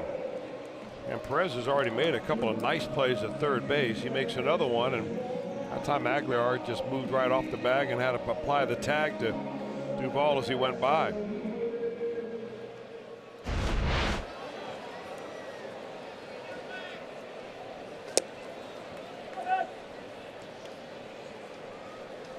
Mesoraco 1 for 2 tonight. He's driven in the Reds' only run.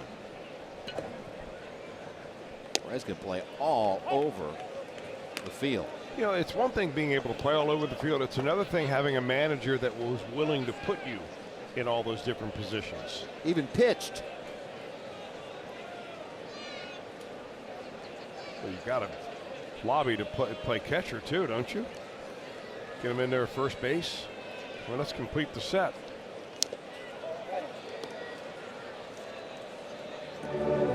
In all positions except catcher last year. I don't know if I'd want to get behind the dish. That's a man's man position. Not saying that Perez probably could pull it off, but you better be used to the abuse you take as a catcher.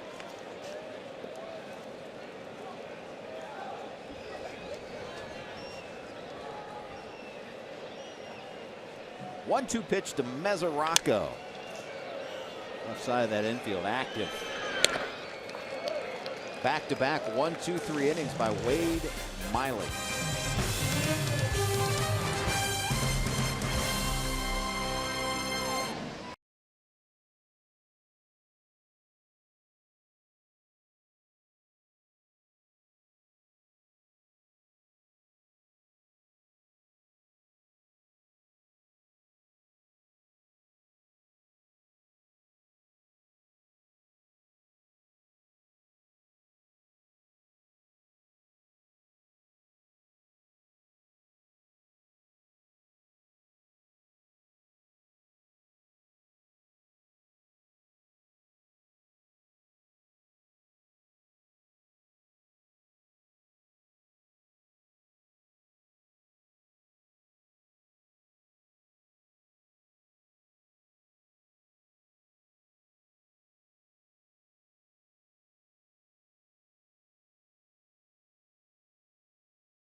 out there for the top of the 7th inning, and his secret tonight is getting that spot down and into right-handed hitters.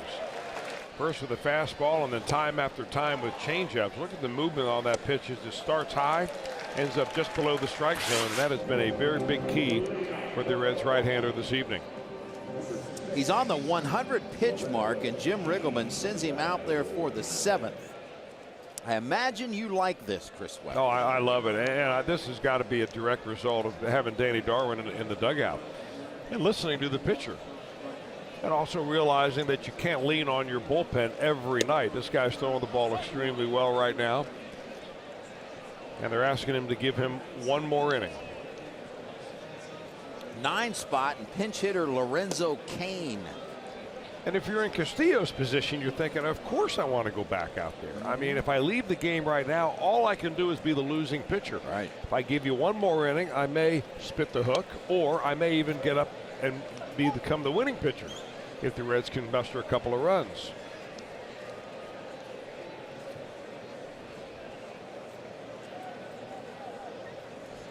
So Cain got the night off from the starting lineup. Was 1 for 8 coming into tonight in this series, but he did have a home run and 2 RBIs.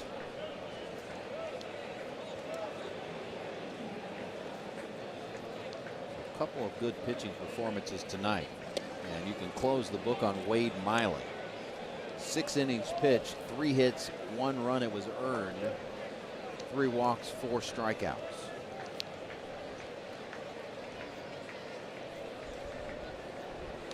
In his Brewers debut, and Castillo walks Cain to start the 7th. That will be about as long as the leash is going to be. It could have been a deal that Riggleman struck with Castillo. I'll leave you in the game until a runner gets on base. It oftentimes is, and unfortunately he loses the leadoff hitter. First walk of the night for Castillo, but a solid performance by the youngster. Amir Garrett will come in. Skyline Chili calling to the bullpen.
'26 tomorrow. We talked about this earlier in the game. A week of birthdays for the Reds. Amir plans to spend the day resting up. It is the first off day for the Reds in 13 days. He's a big video game guy, huge fan of Fortnite. He said he plays with some of the guys in the locker room, Shaq, Hernandez. He said Votto dabbles, so maybe some of them will stop by. They'll order some Uber Eats and celebrate the big 2-6. Wow, times have changed, Shannon. Yes, they have. That doesn't sound like a day off back in your day. Of course, back in my day, the video game was Pong. So maybe if it was a little more exciting, I would have stayed around on my birthday and play a little video games. Why not? Pong, boy, that brings back some memories. I was right up there with the dot race.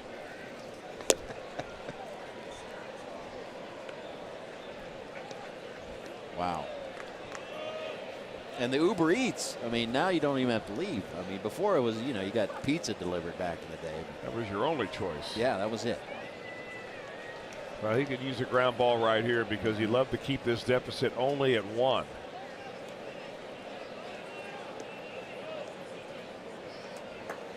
I know.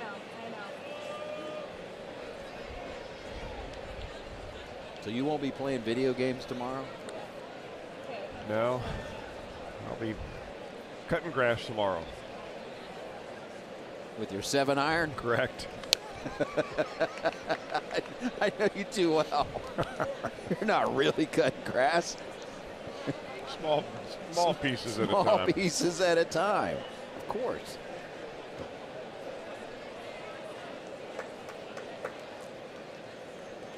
VR has faced Garrett twice, 0 for 2.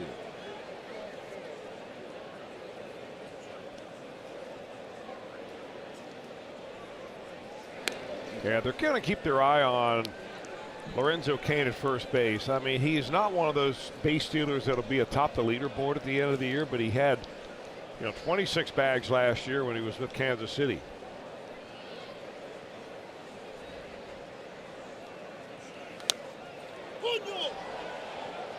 We saw Garrett in the game here last night. He pitched an inning in the 3rd and gave up a run. It was a home run to Hernan Perez.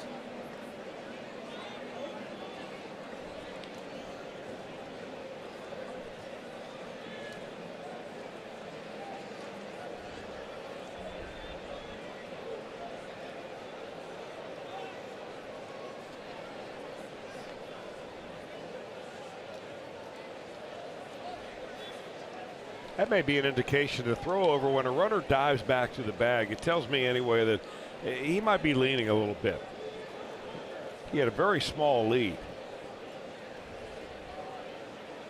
Garrett doesn't have a particularly fast move to first, but he does have a quick move to home, and he gets a strikeout on a fast pitch around the letters. Runs that four-seamer right upstairs.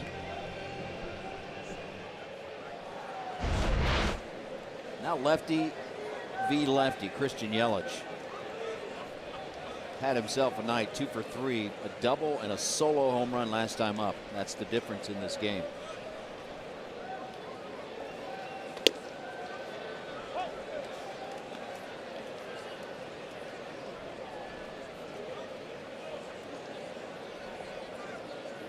That's a good looking seat right there.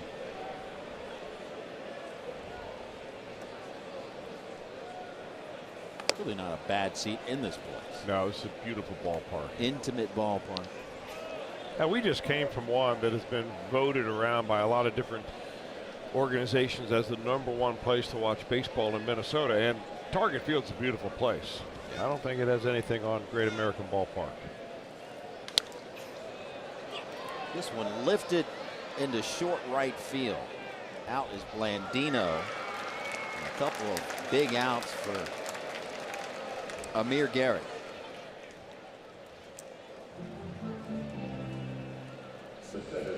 And instead of facing Ryan Braun here, it'll be Brett Phillips. Again, Phillips came into the game for Braun earlier. So Castillo responsible for the runner on first, but 6 innings pitched. He danced around those 9 hits. Well, what a difference in body language that 5 days can make. If you remember the shot that we had of Castillo the last time he pitched, he was very somber in the dugout, had his head down. He couldn't believe that he was taken out of the game so early. Yep. And tonight, he knows that he kept his team in the ball game. I'm back. The Reds trying to put it all together, obviously. I mean, they scored 5 runs and lost in game 1 of this series. Scored 6 runs last night and lost. And here they are, their starting pitcher holds this Brewers team to 2 runs and they're trailing. Oh, that game of baseball. Night in, night out. You never know what you're going to get. As one famous movie character So strike 3 call, and a nice job by Amir Garrett.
Country singer Jake Owen will be performing live, a live concert from the field on Saturday, August 11th.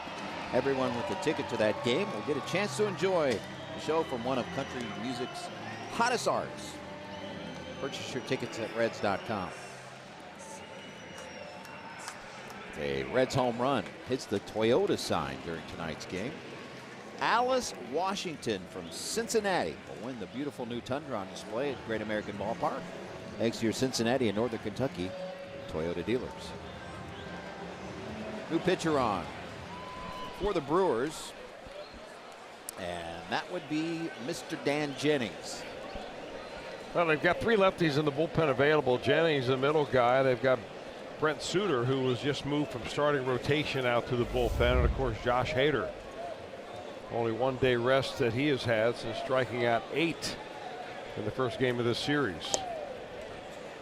Face Blandino, pitcher spot Hamilton. Here in the 7th, Reds trailing by a run. We saw Jennings in game 1 of this series. He didn't retire a batter. 1 hit, 1 run.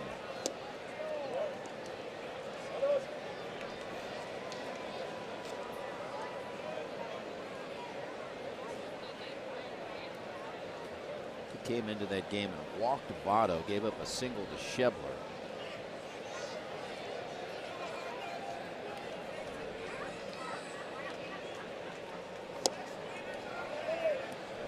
And standing in the on-deck circle, one Scooter Gennett. There he is.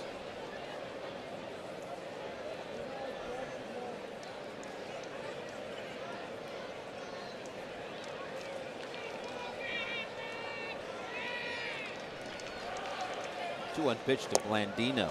It's 3-1.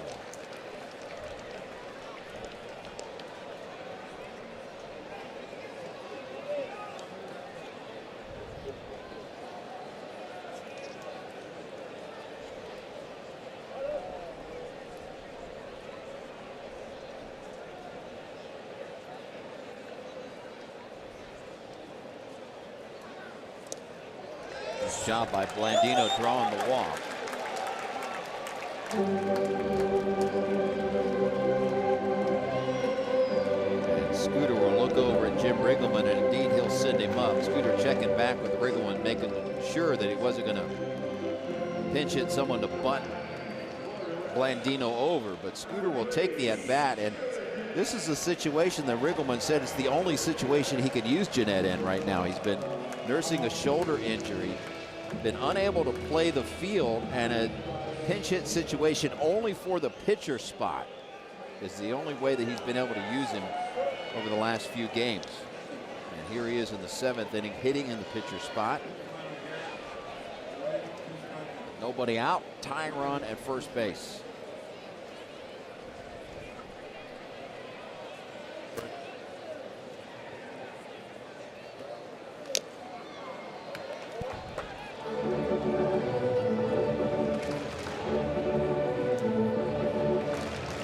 Well, you can't be afraid about sending Scooter Gennett up there against left-handers. Against lefties this year, he's actually better than he is against right-handers. Small sample size, yes, but what he showed us in spring training, his ability to hit that ball right down the left field line.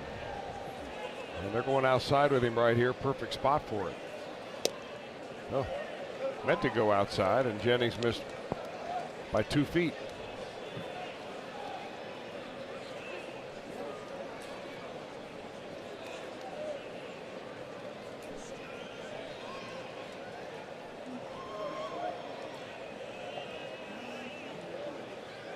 One.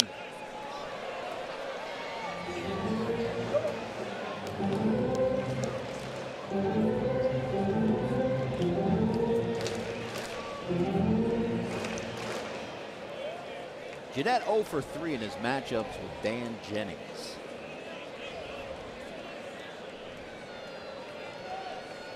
So the former Brewer, Gennett, trying to do damage against his former squad.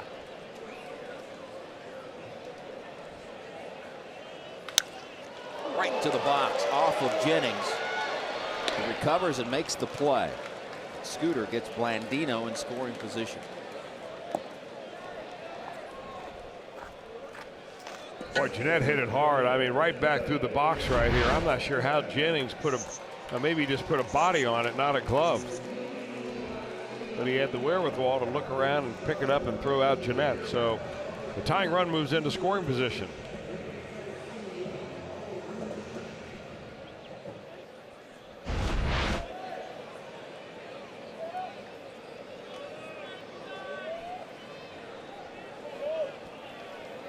Nine-batter Billy Hamilton, 1 for 2 tonight. Single and a strikeout.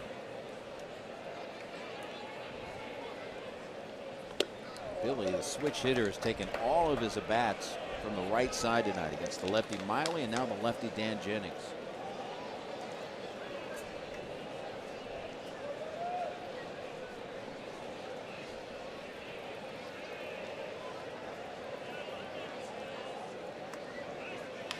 Ground ball. 2 outs. Tying run 90 feet away.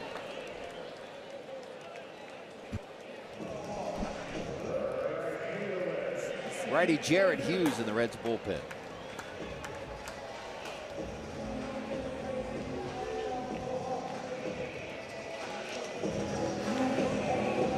And here comes the top of the order in the form of Jesse Winker.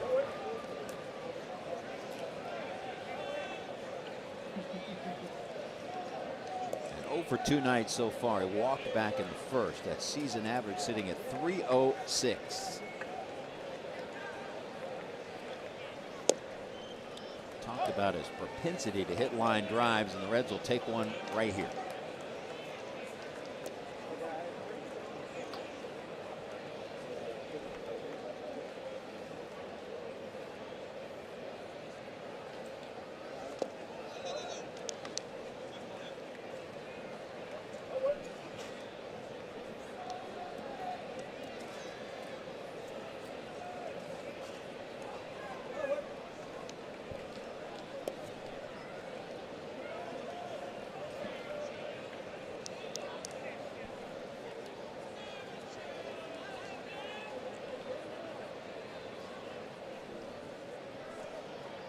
One pitch.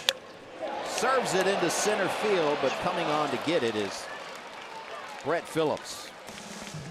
Tying run stays 90 feet away.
Back to mowing guys down, and pretty good bounce back outing for Castillo tonight. 6 innings. He does give up 9 hits, but just 2 earned runs. So 1-0 game in the 4th when Devin Mesoraco delivered an RBI double that scored Eugenio Suarez, but it's the only run they got off of Wade Miley. And Christian Yelich untied the game in the 5th. A solo home run. And a low-scoring affair from Great American Ballpark. 2-1 game as we head to the 8th inning. And a new pitcher on for the Reds. We've seen him a lot. Right-hander Jared Hughes.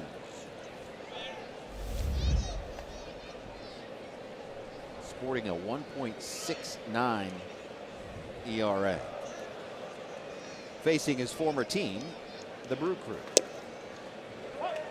The Reds did not do much in the free agent market. They went out and signed a couple of relief pitchers, Hughes and David Hernandez, and there couldn't be anything really more vanilla about going out and just signing middle relievers, but that's what they needed, and they have gotten probably more than they had bargained for here with Jared Hughes. And David Hernandez, since he's been coming off the disabled list, has thrown the ball well.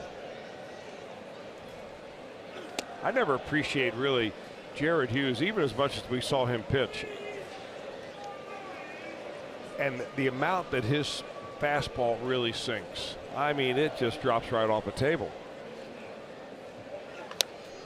And sometimes you leave it up there and it gets hammered, but I mean, when he gets that ball down around the knees, that thing's got a life of its own.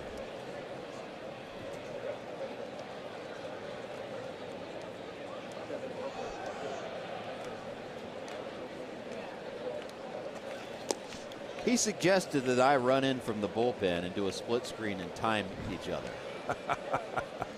This was not a good suggestion for me. He's got a long stride. He's much younger.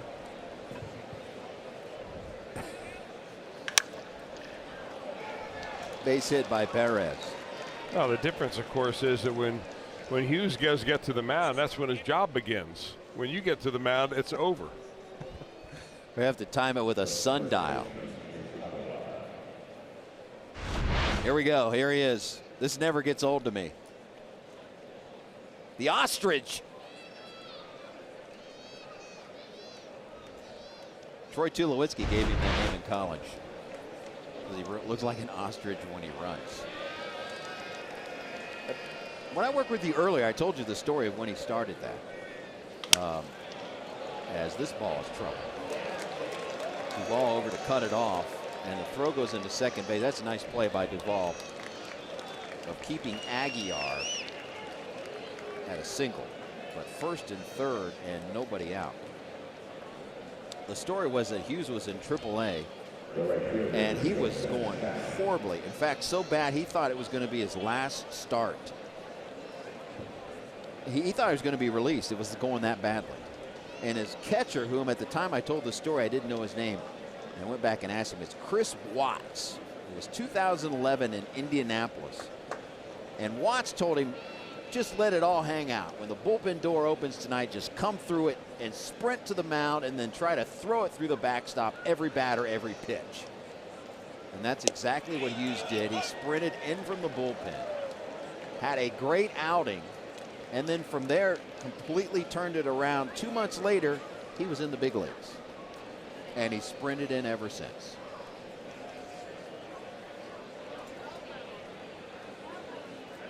So credit Chris Watts for turning the ostrich around. Monday, though, can an ostrich make this play? No, not an ostrich on this one. Leap, dismount, nice.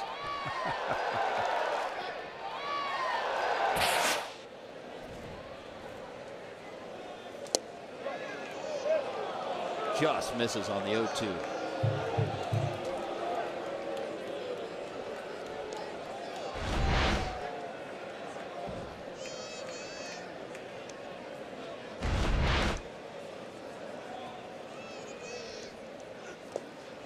Blocked by Mesoraco, saves a run.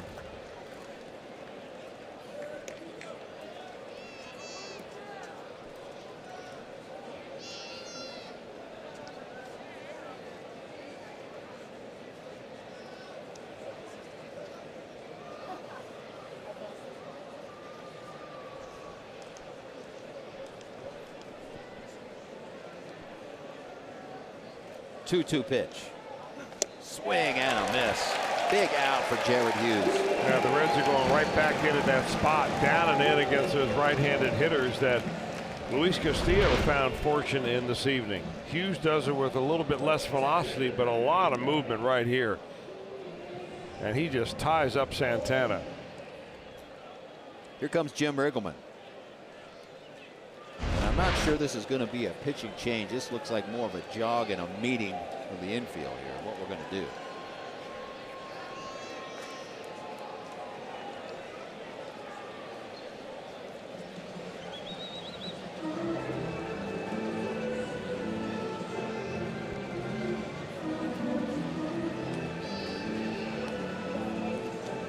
Wandy Peralta is up in the Reds pen. However, you've got right-hander Pena and right-hander Arcia due up for the Brewers.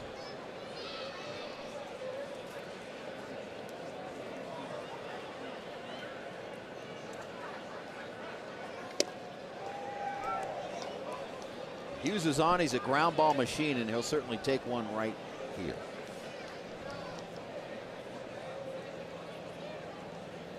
At least one in the vicinity of a defender.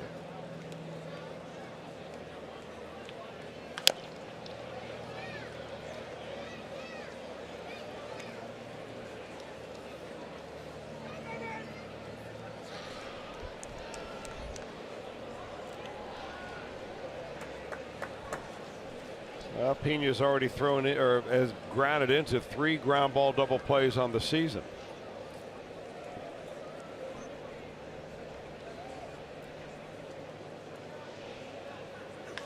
There it is. Got to hurry.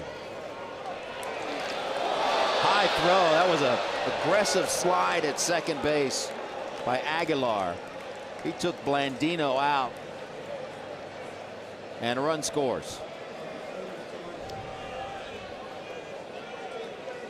Well, a slow ground ball can always spell trouble at the second base bag, and a high hop right there. Peraza does the best he can by barehanding it, but you know, there's really not a whole lot Blandino can do except maybe just pocket that ball, maybe use the base as protection. I think maybe some inexperience at second base for Blandino right there, because there are a lot of different ways second baseman can turn the double play. I remember Brandon Phillips explaining to me that he would oftentimes use the second base bag as protection. You touch the bag and then you back off towards left field as you complete the double play and make the sliding base runner go over the bag if he's going to get you. That time he was tangled right up with the big man and ends up throwing it in the dugout. Well, the way the Brewers have held the Reds offense in check tonight, that is a huge run. So a fielder's choice and an E4. Slow roller, barehanded by Suarez. Pretty play. Damage done. Another run by the Brewers. 3-1 score. Suarez. We'll get used to this.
of this game may not be disseminated without the express written consent of the Cincinnati Reds.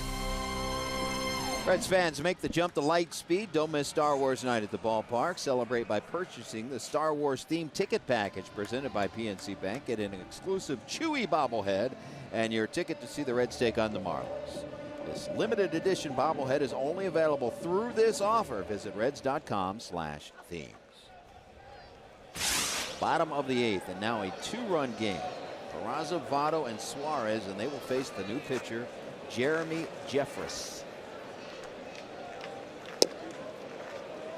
There was a time that Jeremy Jeffress, when he would take the mound, he would simply try to muscle the ball by every hitter that he faced. And boy, has he ever changed. He's had a nice major league career. He finds himself back in Milwaukee after being away, sporting a bodacious earned run average. And how about that?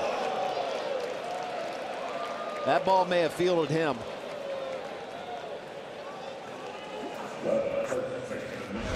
That can be a little unnerving for a pitcher. That ball came off the bat of Peraza right now. And frustration for a batter. Ooh. Now Votto check swing, and he went. Jeffress notched his first save of the season last night, and Craig Counsell's really spread the wealth around. He's the 5th Brewer to record a save this season. Josh Hader has 4 saves, Barnes with 2, Knebel 1, Albers with 1, and now Jeffress with 1.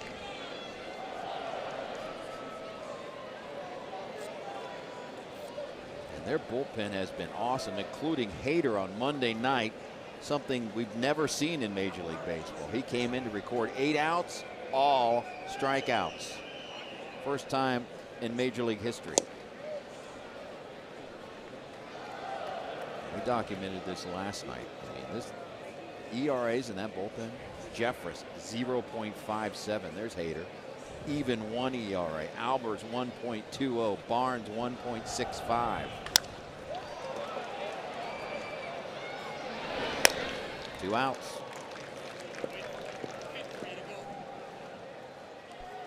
Check us out after the game. We'll be in the condo.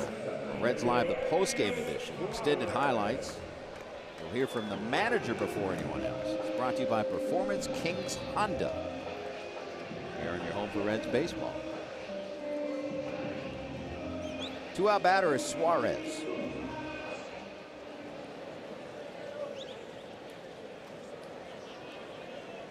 Jeffress has owned Suarez 0 for 7 in their matchups.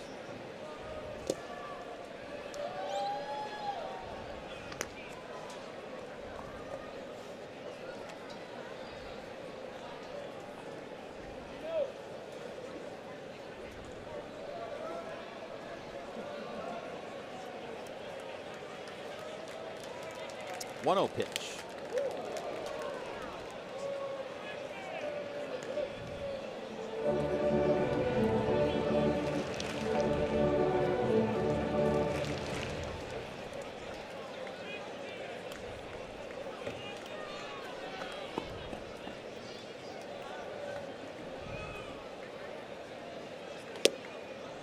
Three and up.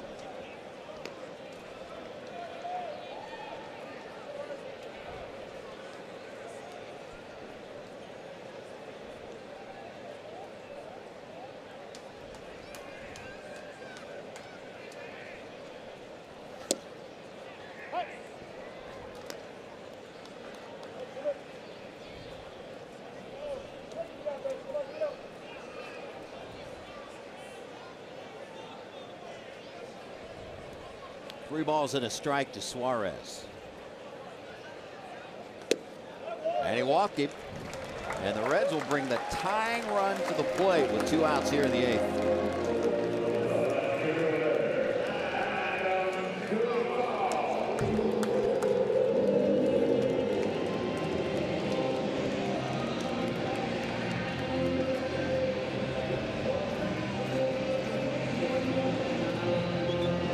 And boy, is this guy due.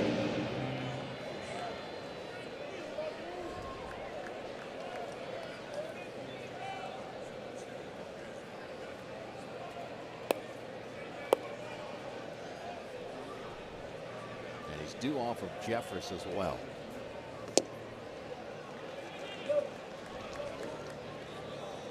Now a trip to the mound, and that is a Jet Bandy who's into the game catching for the Brewers, hitting in the 9 spot. Well, Craig Counsell has gone through his roster tonight. First started with the injury to Travis Shaw, and he has been substituting ever since.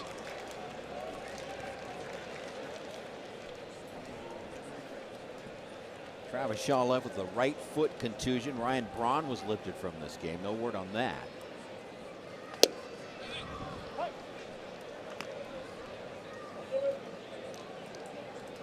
Only Eric Sogard remains on the bench for the Brewers. They sport a 5-man bench. The Reds currently riding a 4-man bench.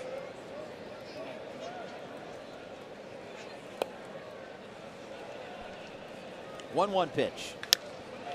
Popped up. Short center field. Going out to get it is VR. And we have played 8. 3-1 Brewers.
Car insurance.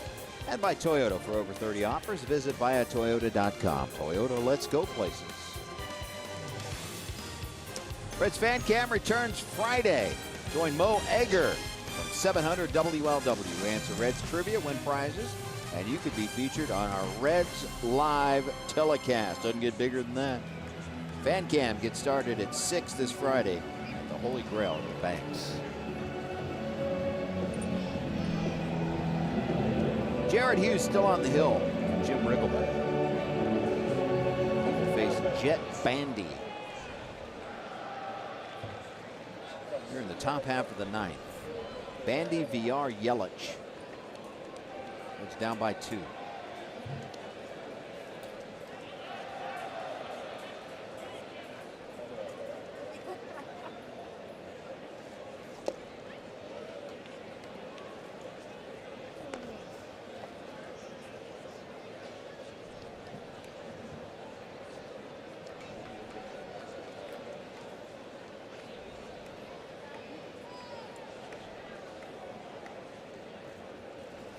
Swing and a miss.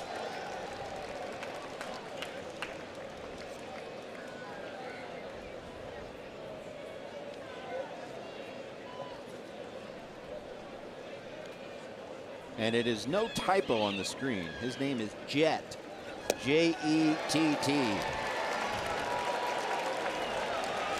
His grandfather's name was Chet. His dad's name is John, so they put the two together and came up with Jet.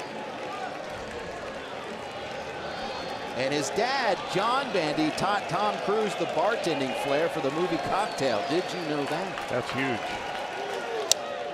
And Jet Bandy dare I say, serves up a single.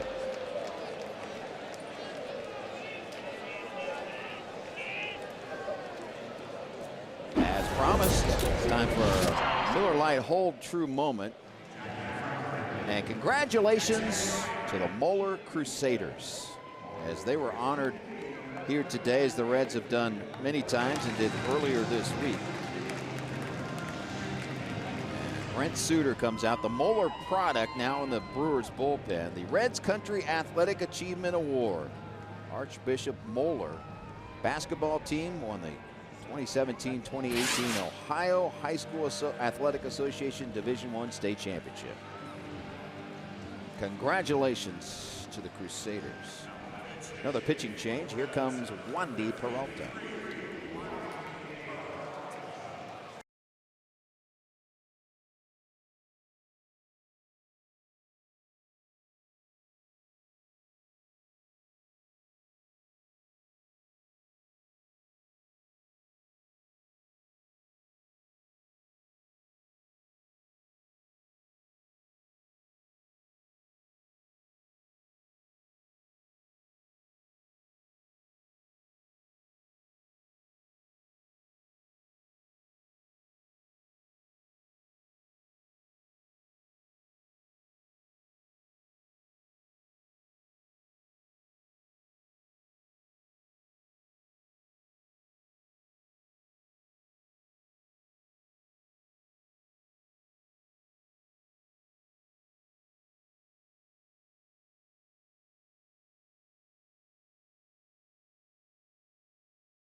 Fourth pitcher of the night for the Reds is Wandy Peralta. 16th time he's been in the ball game for the Reds so far this year. Nobody out with a man on, and already a game that is separated by 2 runs, and that one goes into right field. Suarez with the throwing air, and he doesn't make many mistakes at the hot corner. And boy, man, is he mad at himself. The Reds have already had two errors on the night. And maybe that is the second one. They've had other plays. They probably had 2 more that could have gone as errors, but did not. And this one, just a wide one.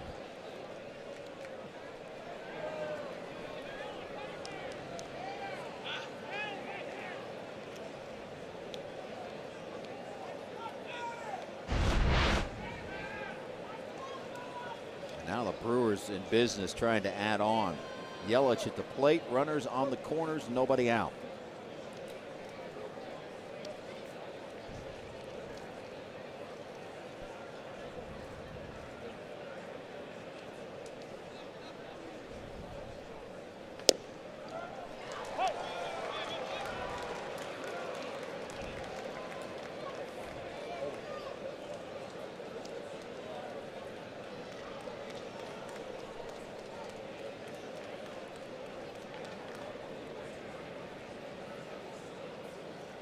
Peralta with a really good season for the Reds a year ago. And walks have haunted him so far this year. 14 in the third innings coming in, 12 walks.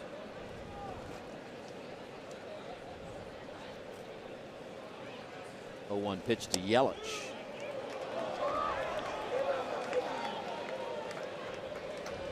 You know, because his earned run average is really under control, you don't really consider the walks all that bad for Peralta so far. He's never been a control artist. You know, blazing fastball, sharp breaking slider, sometimes those are hard to control.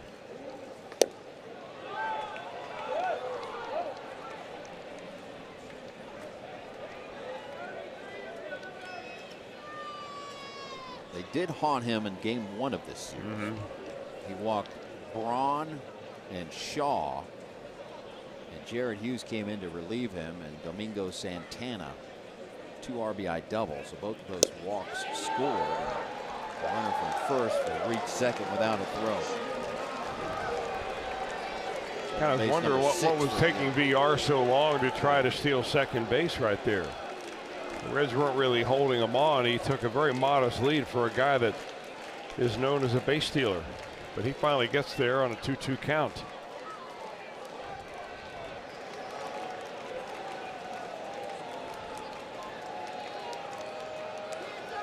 Two pitch.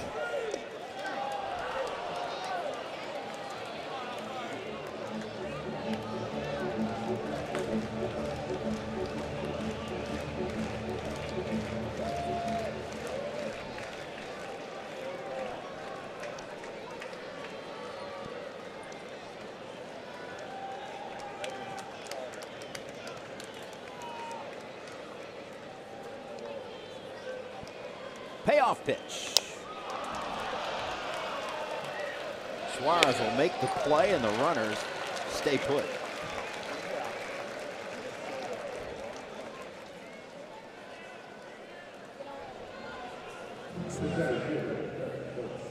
Now Brett Phillips will take his second at-bat of the game.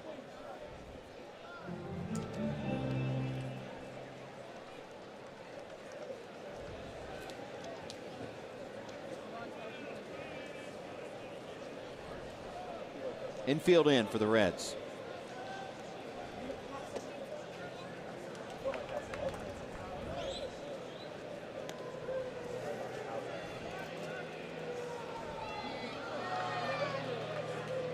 And Votto way in on the grass.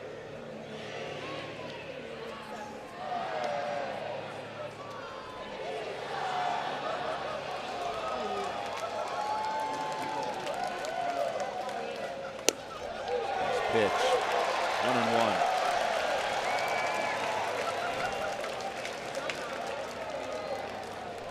1-1. Brett Phillips in his career is a 111 hitter against left-handed pitching. And if you're Peralta, you're thinking, this is my strikeout happening right here. Of course, the fans in this ballpark, those that are left there, are looking for a strikeout for an entirely different reason. It would be number 11 on the night, and that's a magic number around here. Means Frieza. 1-2 pitch.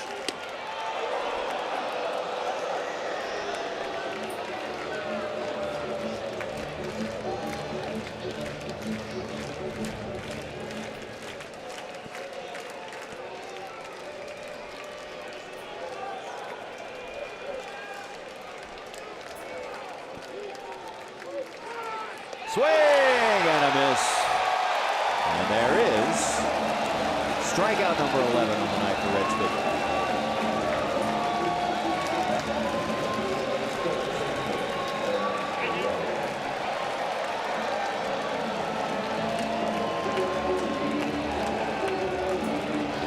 And Jim Riggleman is visiting with Chief Mike Winters. He will make a double switch. Raisel Iglesias has been warming up in the Reds pen. Scott Shebler up out of the dugout. He will come in as part of the double switch. We'll tell you all about it when we come back in a 3-1 game in favor of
left field.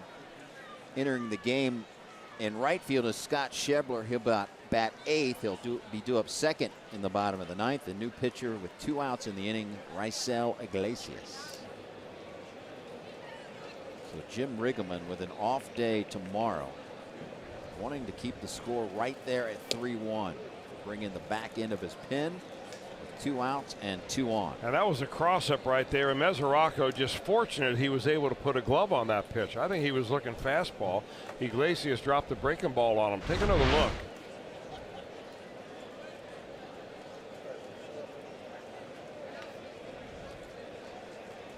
And that prompted a little quick trip to the mound to remind Iglesias, okay, we've got a runner at second base. That's why we're going to a different side. Mm-hmm.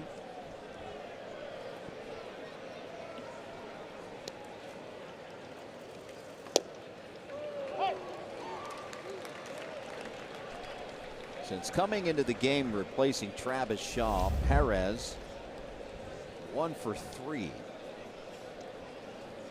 Singled his last time up and scored the 3rd run of this game.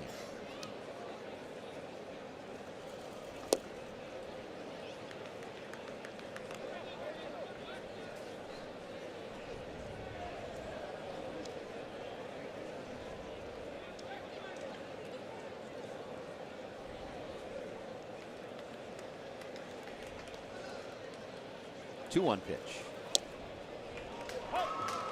2-2.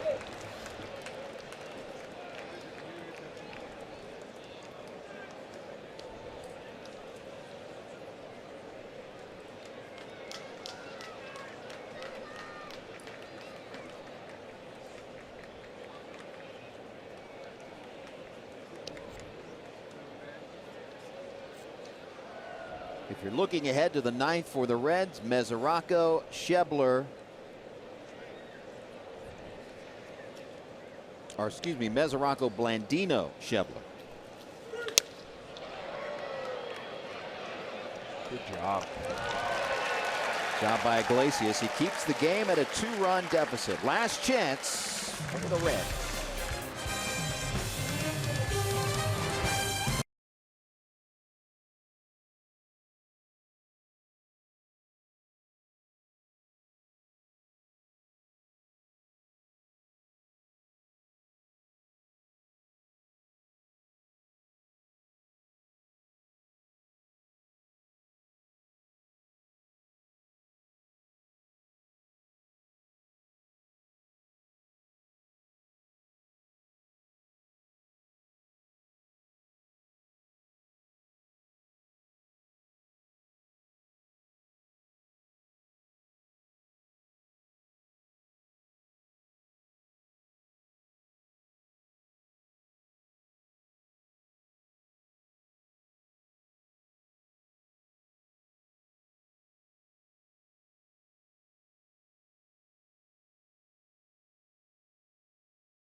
Fox Sports Ohio, all the info you need to get ready for that day or night's game. Reds Live, the pregame edition, as always presented by longtime sponsor Ray St. Clair Roofing. We certainly appreciate them.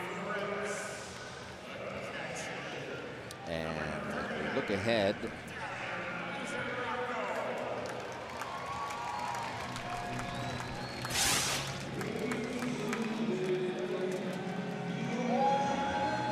all right, here we go.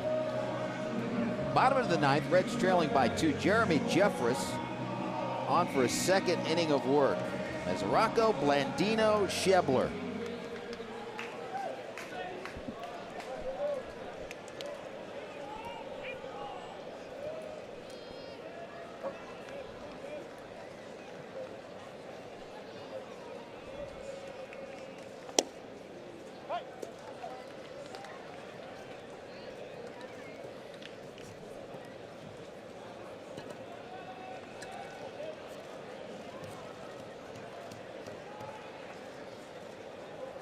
pitch.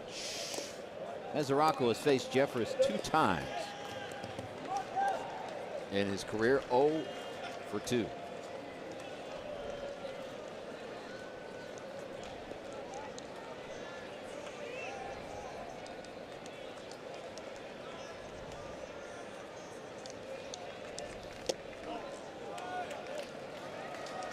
Now Mesoraco may have bought one right there. A breaking ball at the very top end of the strike zone stayed a little bit too high for Mike Winters to call a strike. Jeffress certainly gave the long look into Winters, thinking he should have gotten that call. 2-1 pitch. I really think that Jeffress' pitch to Mesoraco that he wants to get him out on is that breaking ball. That last pitch, a fastball inside, sets up the breaking ball. He threw a first pitch slow curveball. He's got a harder breaking ball as well, and oftentimes that harder one is the put-away pitch.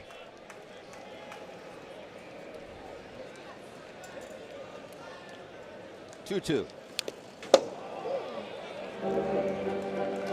Count will hold right there. Brewers have pulled around to the pull side of Mesoraco.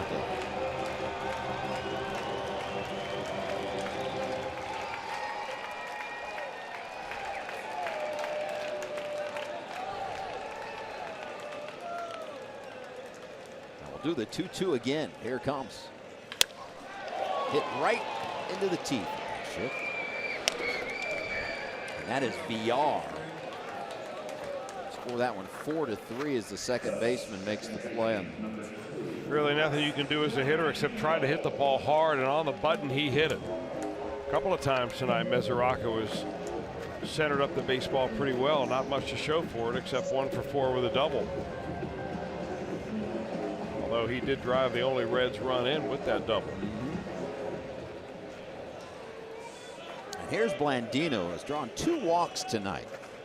And he'll take any way he can get on base. With Scott Schebler on the on-deck circle, which would represent the tying run if that happens.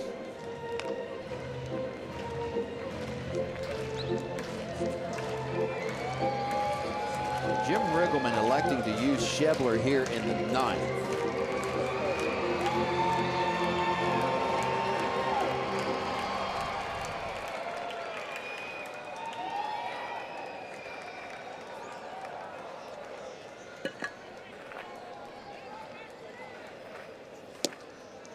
Could have used Schebler back in the 8th, perhaps,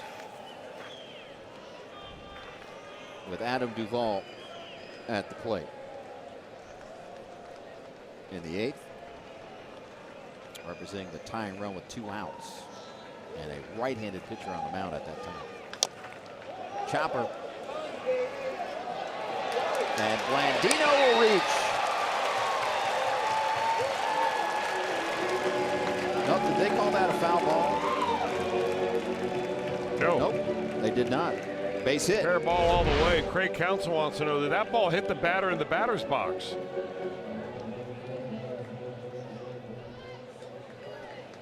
Or was there batter interference of some kind on a follow-through? And there certainly was that.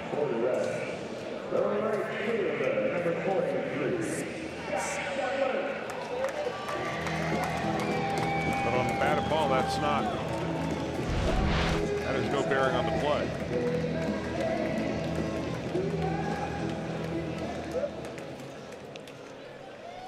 Counsell not happy. Well, he's got Schebler up, and a good matchup here for the Reds. About the best that you could probably figure out. If you're Jim Riggleman, it worked out perfectly here. Schebler represents the tying run. Righty versus lefty matchup.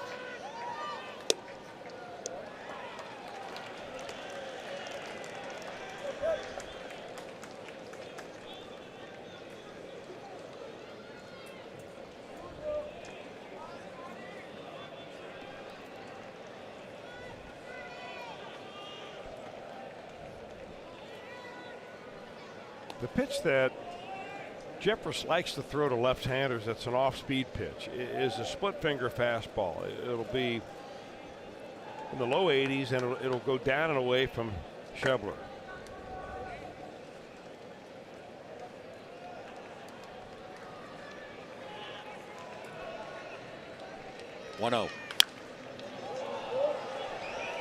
A good hack at it. Count evens up at 1-1. Tough to come off the bench and face that pitcher that is kind of in the flow of the game already. Jeffers came in last inning, faced 4 batters, got 3 of them out. Seems to be throwing the ball pretty well.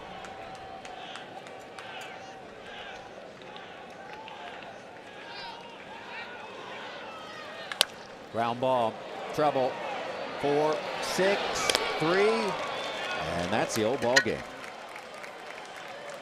The Brewers complete a 3-game sweep. 3-1 your final. And a game that took 2 hours and 48 minutes to play. Stay with us. More to come on Fox Sports Ohio. Reds Live. The postgame edition is right around the corner.